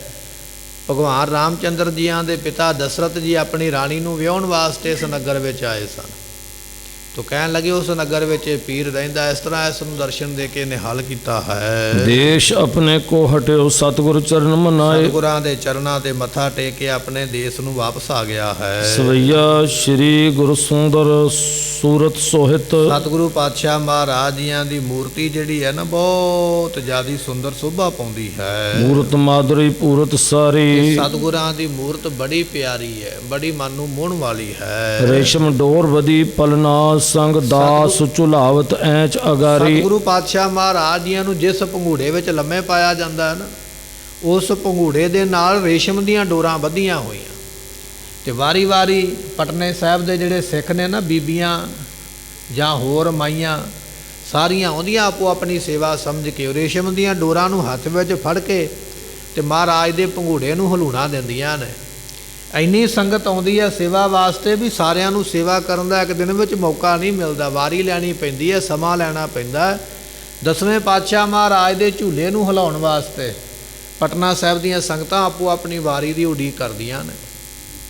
ਤੇ ਮਹਾਰਾਜ ਦਾ ਪੰਘੂੜਾ ਝੂਲਾ ਜਿਹੜਾ ਨਾ, ਰੇਸ਼ਮ ਦੀਆਂ ਡੋਰਾਂ ਦੇ ਨਾਲ ਬੱਧਾ ਹੋਇਆ। 10ਵੇਂ ਪਾਤਸ਼ਾਹ ਉਹਦੇ ਵਿੱਚ ਲੇਟਦੇ ਨੇ, ਬਿਰਾਜਮਾਨ ਹੁੰਦੇ, ਤੇ ਸੰਗਤਾਂ ਜਿਹੜੀਆਂ ਨੇ ਉਸ ਭੰਗੂੜੇ ਨੂੰ ਆ ਕੇ ਹਲੂਣਾ ਦਿੰਦੀਆਂ ਹਨ। ਮੰਦੈ ਮੰਦ ਆਨੰਦ ਉਮੰਗਤ ਅੰਗ ਉਤੰਗ ਕਰੈ ਦੁੱਤ ਭਾਰੀ। ਸਤਿਗੁਰਾਂ ਦਾ ਭੰਗੂੜਾ ਹੌਲੀ ਹੌਲੀ ਉਸ ਨੂੰ ਚਲਾਇਆ ਜਾਂਦਾ। ਉਹਦੇ ਵਿੱਚ ਬੈਠੇ ਹੋਏ ਮਹਾਰਾਜ ਜੀ, ਲੰਮੇ ਪਏ ਹੋਏ ਗੋਬਿੰਦ ਰਾਏ ਜੀ ਹੌਲੀ ਹੌਲੀ ਹੱਸਦੇ ਨੇ ਤੇ ਕਹਿਣ ਲੱਗੇ ਸਤਿਗੁਰੂ ਪਾਤਸ਼ਾਹ ਮਹਾਰਾਜ ਜੀਆਂ ਦੀ ਸ਼ੋਭਾ ਜਿਹੜੀ ਹੈ ਨਾ, ਉਸ ਵੇਲੇ ਕਹੀ ਨਹੀਂ ਜਾ ਸਕਦੀ। ਸੁੰਦਰ ਭੰਗੂੜੇ ਵਿੱਚ ਲੰਮੇ ਪਏ ਹੋਏ ਜਦੋਂ ਸੰਗਤਾਂ ਆ ਕੇ ਪਿਆਰ ਕਰਦੀਆਂ ਨੇ, ਭੰਗੂੜੇ ਨੂੰ ਹਿਲਾਉਂਦੀਆਂ ਨੇ, ਮਹਾਰਾਜ ਹੱਸ ਪੈਂਦੇ ਵੇਖ ਕੇ, ਤੇ ਹੱਸ ਕੇ ਇੰਨੀ ਖੁਸ਼ੀ ਕਰਦੇ ਨੇ, ਇੰਨੀਆਂ ਬਖਸ਼ਿਸ਼ਾਂ ਕਰਦੇ ਨੇ ਮਹਾਰਾਜ ਜੀ, ਉਹ ਸ਼ੋਭਾ ਨੂੰ ਕਹਿੰਦੇ ਵਰਣਨ ਨਹੀਂ ਕੀਤਾ ਜਾ ਸਕਦਾ ਹੈ। ਮੰਦੈ ਮੰਦ ਆਨੰਦ ਉਮੰਗਤ ਅੰਗ ਉਤੰਗ ਕਰੈ ਦੁੱਤ ਭਾਰੀ। ਸਤਿਗੁਰੂ ਪਾਤਸ਼ਾਹ ਮਹਾਰਾਜ ਜੀ ਖੁਸ਼ੀ ਦੇ ਵਿੱਚ ਆਪਣੇ ਸਰੀਰ ਦੇ ਅੰਗ ਉੱਪਰ ਨੂੰ ਚੁੱਕਦੇ ਨੇ, ਕਦੇ ਬਾਹ ਉੱਪਰ ਨੂੰ ਕਰਦੇ, ਕਦੇ ਆਪਣਾ ਪੈਰ ਉੱਪਰ ਨੂੰ ਕਰ ਲੈਂਦੇ। ਇਸ ਤਰ੍ਹਾਂ ਖੇਡਦੇ ਨੇ, ਕਿਲਕਾਰੀਆਂ ਮਾਰਦੇ ਭੰਗੂੜੇ ਵਿੱਚ ਪਏ ਹੋਏ। ਜਿਹੜੇ ਜਿਹੜੇ ਦਾਸ ਤੱਕਦੇ ਨੇ ਉਹਨਾਂ ਨੂੰ ਆਨੰਦ ਪ੍ਰਾਪਤ ਹੁੰਦਾ ਹੈ। ਮਾਨੋ ਸੰਗਰ ਕੇ ਕਰਵੇ ਹਿਤ ਸੂਚਤ ਹੈ ਉਤਸਾਹ ਵਿਥਾਰੀ। ਸੋ ਕਵੀ ਜੀ ਇੱਕ ਉਦਾਹਰਨ ਦਿੰਦੇ ਨੇ, ਕਹਿਣ ਲੱਗੇ ਅੱਜ ਮਹਾਰਾਜ ਜਿਹੜੀਆਂ ਕਿਲਕਾਰੀਆਂ ਮਾਰਦੇ ਨੇ, ਆਪਣੇ ਹੱਥਾਂ ਬਾਹਾਂ ਨੂੰ ਚਲਾਉਂਦੇ ਪਏ ਨੇ, ਪੈਰਾਂ ਨੂੰ ਚਲਾਉਂਦੇ ਪਏ ਨੇ, ਮੰਨ ਲਓ ਕਿ ਆਉਣ ਵਾਲੇ ਸਮੇਂ ਵਿੱਚ ਬਹੁਤ ਵੱਡੇ ਜੰਗ ਦੀ ਇੱਥੇ ਨਿਸ਼ਾਨੀ ਦਿੰਦੇ ਹੋਣ ਵੀ ਜੰਗ ਵੀ ਅਸੀਂ ਇਸੇ ਤਰ੍ਹਾਂ ਹੀ ਕਰਾਂਗੇ। ਆਉਣ ਵਾਲੇ ਜੰਗ ਦੇ ਸਮੇਂ ਦਾ ਸੰਕੇਤ ਦਿੰਦੇ ਪਏ ਨੇ ਤੇ ਕਹਿਣ ਲੱਗੇ ਸਤਿਗੁਰੂ ਪਾਤਸ਼ਾਹ ਮਹਾਰਾਜ ਜੀ ਬੇਅੰਤ ਉਤਸ਼ਾਹ ਦੇ ਨਾਲ ਸੰਗਤਾਂ ਨੂੰ ਪ੍ਰਸੰਨ ਕਰਦੇ ਹਨ। ਦਵੈਪੁਰ ਸੁੰਦਰ ਜਿਉ ਅਰਵਿੰਦ ਸੋ ਦਾਸਨ ਬ੍ਰਿੰਦ ਕੋ ਆਨੰਦ ਦਾਨੀ। ਸਤਿਗੁਰੂ ਪਾਤਸ਼ਾਹ ਜੀਆਂ ਦੇ ਜਿਹੜੇ ਚਰਨ ਨੇ ਨਾ, ਬਹੁਤ ਸੁੰਦਰ ਨੇ, ਕਮਲ ਦੇ ਫੁੱਲ ਵਰਗੇ। ਇਹ ਉਹ ਚਰਨ ਨੇ ਜਿਹੜੇ ਲੱਖਾਂ ਭਗਤਾਂ ਨੂੰ, ਲੱਖਾਂ ਸੇਵਕਾਂ ਦੇ ਹਿਰਦੇ ਵਿੱਚ ਆਨੰਦ ਦੇਣ ਵਾਲੇ ਨੇ। ਲਾਖ ਭਗਤ ਤਾਕੋ ਆਰਧ ਹੈ, ਲਾਖ ਤਪੀਸਰ ਤਪ ਹੀ ਸਦ ਹੈ। ਜਿਸ ਚਰਨਾਂ ਨੂੰ ਲੱਖਾਂ ਤਪੀਸ਼ਵਰ ਲੱਗੇ ਹੋਏ ਨੇ ਧਿਆਉਣ ਵਾਸਤੇ, ਜਿਨ੍ਹਾਂ ਚਰਨਾਂ ਦਾ ਧਿਆਨ ਲੱਖਾਂ ਭਗਤ ਧਰੀ ਬੈਠੇ ਨੇ, ਇਹ ਉਹ ਨੇ ਚਰਨਾਂ ਜਿਹੜੇ ਭੰਗੂੜੇ ਦੇ ਵਿੱਚ ਮਹਾਰਾਜ ਹਿਲਾਉਂਦੇ ਪਏ ਨੇ, ਤੇ ਜਿਨ੍ਹਾਂ ਚਰਨਾਂ ਨੂੰ ਹਿਰਦੇ ਵਿੱਚ ਵਸਾ ਕੇ ਭਗਤਾਂ ਨੂੰ ਆਨੰਦ ਪ੍ਰਾਪਤ ਹੁੰਦਾ ਹੈ। ਕੋਮਲ ਲਾਲ ਆਕਾਰ ਲਘੂ ਅੰਗੁਰੀ ਇਕਸਾਰ ਸਭੈ ਦੁੱਤ ਸਾਨੀ। ਸਤਿਗੁਰੂ ਪਾਤਸ਼ਾਹ ਮਹਾਰਾਜ ਦੀਆਂ ਉਂਗਲਾਂ ਲਾਲ ਰੰਗ ਦੀਆਂ ਨੇ, ਚਰਨਾਂ ਦੀਆਂ ਉਂਗਲਾਂ ਲਾਲ ਰੰਗ ਦੀਆਂ ਛੋਟੀਆਂ ਛੋਟੀਆਂ ਉਂਗਲਾਂ ਨੇ, ਔਰ ਮਹਾਰਾਜ ਦੇ ਪੈਰਾਂ ਦੀਆਂ ਉਂਗਲਾਂ ਸਾਰੇ ਬਰਾਬਰ ਨੇ। ਜਿਵੇਂ ਆਪਾਂ ਆਮ ਆਪਣੀਆਂ ਪੈਰਾਂ ਦੀਆਂ ਉਂਗਲਾਂ ਨੇ ਨਾ, ਇੱਕ ਛੋਟੀ ਹੈ, ਵੱਡੀ ਹੈ, ਫਿਰ ਵੱਡੀ ਹੈ, ਫਿਰ ਵੱਡੀ ਹੈ, ਪਰ ਭਾਈ ਸੰਤੋਖ ਸਿੰਘ ਜੀ ਕਹਿੰਦੇ ਮਹਾਰਾਜ ਦੇ ਚਰਨਾਂ ਦੀਆਂ ਉਂਗਲਾਂ ਬਰਾਬਰ ਹੀ ਨੇ ਸਾਰੀਆਂ, ਤੇ ਲਾਲ ਰੰਗ ਦੀਆਂ ਬਹੁਤ ਜ਼ਿਆਦੀਆਂ ਸ਼ੋਭਾ ਪਾਉਂਦੀਆਂ ਹਨ। ਚਿਕਵਨ ਚਾਰ ਸੋ ਰੰਗ ਸੋ ਗੋਲ ਦਿਪੈਨ ਨਖ ਜਾਨ ਕਹੀ ਕਬ ਬਾਨੀ। ਸਤਿਗੁਰੂ ਪਾਤਸ਼ਾਹ ਮਹਾਰਾਜ ਜੀਆਂ ਦਾ ਰੰਗ ਬਹੁਤ ਸੁੰਦਰ ਹੈ, ਗੱਲਾਂ ਮਹਾਰਾਜ ਦੀਆਂ ਗੋਲ ਹਨ, ਤੇ ਕਹਿਣ ਲੱਗੇ ਇਸ ਤਰ੍ਹਾਂ ਮਹਾਰਾਜ ਸਾਹਿਬ ਜੀ ਬਹੁਤ ਸੁੰਦਰ ਸ਼ੋਭਾ ਪਾ ਰਹੇ ਨੇ। ਚੌੜਾ ਮੱਥਾ, ਲਾਲ ਰੰਗ ਹੈ, ਗੱਲਾਂ ਗੋਲ ਨੇ, ਤੇ ਕਹਿਣ ਲੱਗੇ ਹੀਰਿਆਂ ਦੇ ਵਾਂਗ ਨਹੁੰ ਜਿਹੜੇ ਨੇ ਹੱਥਾਂ ਦੇ ਉਹ ਚਮਕਦੇ ਨੇ, ਤੇ ਸਤਿਗੁਰੂ ਪਾਤਸ਼ਾਹ ਜੀ ਐਸੀ ਸ਼ੋਭਾ ਪਾਉਣ ਵਾਲੇ ਹਨ। ਫੂਲ ਬਧੂਪ ਕੇ ਉੱਪਰ ਜਿਉ ਅਤ ਉਜਲ ਹੀਰਨ ਪੰਗਤ ਠਾਨੀ। ਕਵੀ ਜੀ ਇੱਕ ਉਦਾਹਰਨ ਦਿੰਦੇ ਨੇ, ਕਹਿਣ ਲੱਗੇ ਜਿਵੇਂ ਹੀਰਿਆਂ ਦਾ ਹਾਰ ਪਰੋਇਆ ਹੋਵੇ ਨਾ ਤੇ ਉਹ ਚਮਕਦਾ ਹੈ, ਇਸ ਤਰ੍ਹਾਂ ਮਹਾਰਾਜ ਦੇ ਚਰਨਾਂ ਦੇ ਔਰ ਹੱਥਾਂ ਦੇ ਜਿਹੜੇ ਨਹੁੰ ਨੇ ਨਾ ਉਹ ਚਮਕਦੇ ਨੇ, ਸ਼ੋਭਾ ਪਾਉਂਦੇ ਨੇ, ਜਿਨ੍ਹਾਂ ਨੂੰ ਵੇਖ ਕੇ ਮਨ ਮੋਹਿਆ ਜਾਂਦਾ ਹੈ। 10ਵੇਂ ਪਾਤਸ਼ਾਹ ਮਹਾਰਾਜ ਜੀ ਬਚਪਨ ਦੇ ਵਿੱਚ ਕਿਹੋ ਜਿਹੇ ਨੇ, ਉਹ ਸਾਨੂੰ ਇੱਥੇ ਇਤਿਹਾਸ ਸਰਵਨ ਕਰਨ ਵਾਸਤੇ ਪ੍ਰਾਪਤ ਹੋ ਰਿਹਾ ਵੀ ਇਸ ਤਰ੍ਹਾਂ ਦੇ ਉਹਨਾਂ ਦੇ ਚਰਨਾਂ ਦੇ ਨਹੁੰ ਚਮਕਦੇ ਹਨ। ਕੂਰਮ ਪੀਠ ਮਨਿੰਦ ਊਪ ਬੀਚ ਤੇ ਉਰਦ ਕੋਮਲ ਏਡੀ। ਸਤਿਗੁਰੂ ਪਾਤਸ਼ਾਹ ਮਹਾਰਾਜ ਜੀਆਂ ਦੀ ਪਿੱਠ ਜਿਹੜੀ ਹੈ ਨਾ ਉੱਪਰ ਨੂੰ ਉੱਠੀ ਹੋਈ ਹੈ, ਉੱਚੀ ਪਿੱਠ ਹੈ, ਮਗਰੋਂ ਮਹਾਰਾਜ ਜੀਆਂ ਦੀ ਮੋਢੇ ਉੱਚੇ ਨੇ, ਤੇ ਸਤਿਗੁਰੂ ਪਾਤਸ਼ਾਹ ਮਹਾਰਾਜ ਸਾਹਿਬ ਜੀ ਕਹਿਣ ਲੱਗੇ ਕਿ ਮਹਾਰਾਜ ਸਾਹਿਬ ਜੀ ਉਸ ਵੇਲੇ ਜਿਹੜੀ ਅੱਡੀ ਹੈ ਨਾ ਪੈਰ ਦੀ ਉਹ ਗੋਲ ਹੈ, ਗੋਲ ਅੱਡੀ ਹੈ ਪੈਰਾਂ ਦੀ, ਅੱਡੀਆਂ ਗੋਲ ਬੜੀਆਂ ਸ਼ੋਭਾ ਪਾਉਂਦੀਆਂ ਹਨ। ਕਿੰਚਤ ਆਕ੍ਰਿਤ ਹੈ ਗੁਲਫਾਨ ਕੋ ਮਾਸਲ ਜਾਂਗ ਸਦਾ ਜਦ ਕੇਡੀ। ਤੇ ਸਤਿਗੁਰੂ ਪਾਤਸ਼ਾਹ ਮਹਾਰਾਜ ਸਾਹਿਬ ਜੀ ਦੀਆਂ ਲੱਤਾਂ ਛੋਟੀਆਂ ਨੇ, ਗਿੱਟੇ ਜਿਹੜੇ ਨੇ ਉਹ ਬੜੇ ਸੋਹਣੇ ਸ਼ੋਭਾ ਪਾਉਂਦੇ ਹਨ। ਉੱਪਰ ਕੋ ਸ਼ਰੰਤ ਸੁਨ ਉੱਪਰ ਯੋਂ ਰੁਣਕੰਤ ਭਏ ਸ਼ਬ ਮੇਡੀ। ਤੇ ਕਹਿਣ ਲੱਗੇ ਉਸ ਵੇਲੇ ਮਾਤਾ ਜੀਆਂ ਨੇ ਸਤਿਗੁਰਾਂ ਦੇ ਪੈਰਾਂ ਦੇ ਵਿੱਚ ਕਹਿਣ ਲੱਗੇ ਘੁੰਗਰੂ ਬੰਨ੍ਹ ਦਿੱਤੇ, ਤੇ ਜਦੋਂ ਪੈਰ ਹਿਲਾਉਂਦੇ ਨੇ ਤੇ ਉਹ ਘੁੰਗਰੂ ਜਿਹੜੇ ਨੇ ਛਣ ਛਣ ਦੀ ਆਵਾਜ਼ ਕਰਦੇ, ਐਸੀ ਸ਼ੋਭਾ ਬਣਦੀ ਹੈ। ਮਾਨੋ ਮਹਾਤਮ ਕੋ ਉਚਰੈ ਤਰ ਧਿਆਨ ਰਹਿ ਬਿਪਤਾ ਬੜ ਕੇਡੀ। ਸਤਿਗੁਰੂ ਪਾਤਸ਼ਾਹ ਮਹਾਰਾਜ ਜੀਆਂ ਦੇ ਪੈਰਾਂ ਦੇ ਨਾਲ ਬੱਧੇ ਹੋਏ ਘੁੰਗਰੂ ਜਿਹੜੇ ਛਣਕਦੇ ਪਏ ਨੇ, ਮੰਨ ਲਓ ਇਹ ਸੰਦੇਸ਼ ਦਿੰਦੇ ਹੋਣ ਵੀ ਜਿਹੜੇ ਸਾਡਾ ਧਿਆਨ ਧਾਰਦੇ ਪਏ ਨੇ ਅਸੀਂ ਉਹਨਾਂ ਦੇ ਉੱਪਰ ਐਸੀਆਂ ਬਖਸ਼ਿਸ਼ਾਂ ਕਰਾਂਗੇ, ਉਹਨਾਂ ਦੇ ਉੱਪਰ ਰਹਿਮਤਾਂ ਕਰਾਂਗੇ। ਮੰਨ ਲਓ ਮਹਾਰਾਜ ਦੇ ਚਰਨਾਂ ਦੇ ਘੁੰਗਰੂ ਜਿਹੜੇ ਨੇ ਇਸ ਗੱਲ ਦੀ ਉਸ ਵੇਲੇ ਗਵਾਹੀ ਦਿੰਦੇ ਹੋਣ। ਕੀਨ ਝੱਗਾ ਪਹਿਰੈ ਤਨ ਮੈਂ ਗਰਬਾਗਨ ਕਾ ਮਡ ਕੰਚਨ ਤੇ ਸਤਿਗੁਰੂ ਪਾਤਸ਼ਾਹ ਮਹਾਰਾਜ ਜੀਆਂ ਦੇ ਗਲ ਦੇ ਵਿੱਚ ਬੜੇ ਬਰੀਕ ਕੱਪੜੇ ਦਾ ਝੱਗਾ, ਜਿਹੜਾ ਨਾ ਝੱਗੀ ਗਲ ਵਿੱਚ ਕੁੜਤਾ ਬਰੀਕ ਕੱਪੜੇ ਦਾ ਮਾਤਾ ਗੁਜਰੀ ਜੀਆਂ ਨੇ ਗਲ ਵਿੱਚ ਪਵਾਇਆ ਹੋਇਆ, ਪਹਿਨਿਆ ਹੋਇਆ ਹੈ। ਅਤੇ ਇਸੇ ਤਰ੍ਹਾਂ ਸਤਿਗੁਰੂ ਪਾਤਸ਼ਾਹ ਮਹਾਰਾਜ ਜੀ ਬੜੀ ਸ਼ੋਭਾ ਪਾਉਂਦੇ ਹਨ। ਕੰਧ ਉਤੰਗ ਬਿਲੰਦ ਭੁਜਾਨ ਬਿਰਾਜਤ ਹਟਕ ਕੰਕਨ ਤੇ ਸਤਿਗੁਰੂ ਪਾਤਸ਼ਾਹ ਮਹਾਰਾਜ ਜੀਆਂ ਦੇ ਮੋਢੇ ਉੱਚੇ ਨੇ, ਉੱਚੇ ਮੋਢੇ ਨੇ, ਤੇ ਹੱਥ ਵਿੱਚ ਸੋਨੇ ਦੇ ਕੰਗਣ, ਸੋਨੇ ਦੇ ਕੜੇ ਮਹਾਰਾਜ ਦੇ ਹੱਥ ਵਿੱਚ ਪਾਏ ਹੋਏ ਸੋਹਣੇ ਲੱਗਦੇ ਹਨ। ਚਾਰ ਬਿਲੋਚਨ ਸਾਧ ਬਿਲੋਕਤ ਭੂਪ ਕਰੇ ਜਨ ਰੰਕਨ ਤੇ ਸਤਿਗੁਰੂ ਪਾਤਸ਼ਾਹ ਮਹਾਰਾਜ ਜੀਆਂ ਦੇ ਜਿਹੜੇ ਨੇਤਰ ਨੇ ਨਾ, ਭਾਈ ਸੰਤੋਖ ਸਿੰਘ ਜੀ ਕਹਿੰਦੇ ਬੜੇ ਹੀ ਸੁੰਦਰ ਨੇਤਰ ਨੇ ਦਸਵੇਂ ਪਾਤਸ਼ਾਹ ਦੇ। ਜਿਹੜਾ ਮਹਾਰਾਜ ਦੇ ਨੇਤਰਾਂ ਨੂੰ ਤੱਕਦਾ ਉਹ ਮਹਾਰਾਜ ਦਾ ਹੀ ਹੋ ਕੇ ਰਹਿ ਜਾਂਦਾ ਹੈ। ਤੇ ਸਤਿਗੁਰੂ ਪਾਤਸ਼ਾਹ ਮਹਾਰਾਜ ਜੀ ਇਹਨਾਂ ਨੇਤਰਾਂ ਦੇ ਨਾਲ ਜਿਹਨੂੰ ਤੱਕ ਲੈਂਦੇ ਨੇ ਗਰੀਬ ਨੂੰ ਰਾਜਾ ਬਣਾ ਦਿੰਦੇ। ਦਸਵੇਂ ਪਾਤਸ਼ਾਹ ਮਹਾਰਾਜ ਜੀਆਂ ਦੇ ਨੇਤਰਾਂ ਦੀ ਤੱਕਣੀ ਇਹੋ ਜਿਹੀ ਹੈ, ਜੇ ਕਿਸੇ ਕੰਗਾਲ ਦੇ ਵੱਲ ਵੀ ਮਿਹਰ ਦੀ ਨਜ਼ਰ ਦੇ ਨਾਲ ਤੱਕ ਲੈਂਦੇ ਤੇ ਕੰਗਾਲ ਨੂੰ ਰਾਜਾ ਬਣਾ ਦੇਣ, ਐਸੇ ਉਹਨਾਂ ਦੇ ਨੇਤਰ ਮਿਹਰ ਕਰਨ ਵਾਲੇ ਹਨ। ਸੀਸ ਪੈ ਕੇ ਸਚ ਕਵਨ ਸ਼ਿਆਮ ਬੁਲਾਇਮ ਜੇ ਮਖਤੂਲਨ ਤੇ ਸਤਿਗੁਰੂ ਪਾਤਸ਼ਾਹ ਮਹਾਰਾਜ ਜੀਆਂ ਦੇ ਕਹਿਣ ਲੱਗੇ ਸਿਰ ਦੇ ਉੱਪਰ ਜਿਹੜੇ ਕੇਸ ਨੇ ਬਹੁਤ ਚੀਕਨੇ ਤੇ ਬੜੇ ਕਾਲੇ ਨੇ, ਇੰਨੇ ਮੁਲਾਇਮ ਨੇ, ਮੰਨ ਲਓ ਜਿਵੇਂ ਰੇਸ਼ਮ ਹੋਵੇ, ਰੇਸ਼ਮ ਦੇ ਵਾਂਗ ਕਾਲੇ ਵਾਲ, ਬੜੇ ਮੁਲਾਇਮ ਸਿਰ ਤੇ ਸ਼ੋਭਾ ਪਾਉਂਦੇ ਹਨ। ਸ਼੍ਰੀ ਗੁਜਰੀ ਬੜ ਭਾਗ ਭਰੀ ਤਟ ਬੈਠ ਬਿਲੋ ਕਤਨੰਦਨ ਕੋ ਮਾਤਾ ਸਾਹਿਬ ਮਾਤਾ ਗੁਜਰੀ ਜੀ ਵੱਡਿਆਂ ਭਾਗਾਂ ਵਾਲੇ ਨੇ, ਜਿਨ੍ਹਾਂ ਨੂੰ ਐਸਾ ਪੁੱਤਰ ਪ੍ਰਾਪਤ ਹੋਇਆ। ਕੱਲਾ ਪੁੱਤਰ ਹੀ ਪ੍ਰਾਪਤ ਨਹੀਂ ਹੋਇਆ, ਆਪਣੇ ਪੁੱਤਰ ਦੇ ਦਰਸ਼ਨ ਵੀ 24 ਘੰਟੇ ਹੁੰਦੇ। ਜਿਸ ਗੁਰੂ ਗੋਬਿੰਦ ਸਿੰਘ ਮਹਾਰਾਜ ਦੇ ਦਰਸ਼ਨ ਇੱਕ ਛਿਣ ਕਰਨ ਵਾਸਤੇ ਭਗਤਾਂ ਨੂੰ ਕਈ ਜਨਮ ਦੀ ਭਗਤੀ ਲੱਗ ਜਾਂਦੀ ਹੈ, ਉਸ ਗੁਰੂ ਗੋਬਿੰਦ ਸਿੰਘ ਮਹਾਰਾਜ ਦੇ 24 ਘੰਟੇ ਦਰਸ਼ਨ ਮਾਤਾ ਗੁਜਰੀ ਜੀਆਂ ਨੂੰ ਪ੍ਰਾਪਤ ਹੋ ਰਹੇ ਨੇ। ਕਿੰਨਿਆਂ ਵੱਡਿਆਂ ਭਾਗਾਂ ਵਾਲੇ ਨੇ, ਇਸ ਗੱਲ ਦਾ ਵਰਣਨ ਨਹੀਂ ਕੀਤਾ ਜਾਂਦਾ ਹੈ। ਬੋਲਤ ਹੈ ਬਤਰਾਵਨ ਕੋ ਸੁਤ ਲਾਲਿਤ ਹੈ ਅਭਿਨੰਦਨ ਕੋ ਤੇ ਕਹਿਣ ਲੱਗੇ ਇਸ ਤਰ੍ਹਾਂ ਮਾਤਾ ਜੀ ਬੋਲਦੇ ਨੇ ਆਪਣੇ ਪੁੱਤਰ ਨੂੰ ਸਿਖਾਉਣ ਵਾਸਤੇ। ਸੋ ਬੱਚਾ ਬੋਲਦਾ ਨਹੀਂ ਤਾਂ ਮਾਂ-ਬਾਪ ਤੋਤਲੀ ਆਵਾਜ਼ ਵਿੱਚ ਗੱਲਾਂ ਕਰਦੇ, ਜਿਵੇਂ ਬੱਚਾ ਬੋਲਦਾ ਉਵੇਂ ਹੀ ਮਾਂ-ਬਾਪ ਬੋਲਦੇ, ਉਹਨੂੰ ਸਿਖਾਉਂਦੇ ਨੇ ਆਪਣੀ ਜ਼ੁਬਾਨ ਦੀ ਭਾਸ਼ਾ। ਕਹਿਣ ਲੱਗੇ ਮਾਤਾ ਗੁਜਰੀ ਜੀ ਤੋਤਲੀ ਆਵਾਜ਼ ਦੇ ਵਿੱਚ ਬੋਲ ਕੇ ਗੁਰੂ ਗੋਬਿੰਦ ਸਿੰਘ ਮਹਾਰਾਜ ਜੀਆਂ ਨੂੰ, ਗੋਬਿੰਦ ਰਾਏ ਜੀਆਂ ਨੂੰ ਬੋਲਣਾ ਸਿਖਾਉਂਦੇ ਨੇ।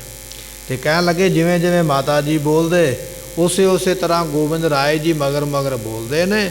ਤੇ ਮਹਾਰਾਜ ਜੀਆਂ ਦੀ ਇੰਨੀ ਮਿੱਠੀ ਆਵਾਜ਼ ਹੈ ਜਿਹੜਾ ਸੁਣਦਾ ਮੋਹਿਆ ਜਾਂਦਾ ਹੈ। ਮਾਤ ਦਿਸ਼ਾ ਪਿਖ ਕੈ ਮੁਸਕਾਵਤ ਰਾਖੈ ਧਰਮ ਜੋ ਹਿੰਦਨ ਕੋ ਤੇ ਸਤਿਗੁਰੂ ਪਾਤਸ਼ਾਹ ਮਹਾਰਾਜ ਜੀ ਆਪਣੀ ਮਾਤਾ ਦੇ ਵੱਲ ਵੇਖ ਕੇ ਹੱਸ ਪੈਂਦੇ। ਜਦੋਂ ਮਾਤਾ ਜੀ ਲਾੜ ਲਾਉਂਦੇ ਨਾ ਮਾਤਾ ਗੁਜਰੀ ਜੀ, ਤੇ ਸਤਿਗੁਰੂ ਪਾਤਸ਼ਾਹ ਵੇਖ ਕੇ ਪ੍ਰਸੰਨ ਹੁੰਦੇ, ਖੁਸ਼ ਹੁੰਦੇ।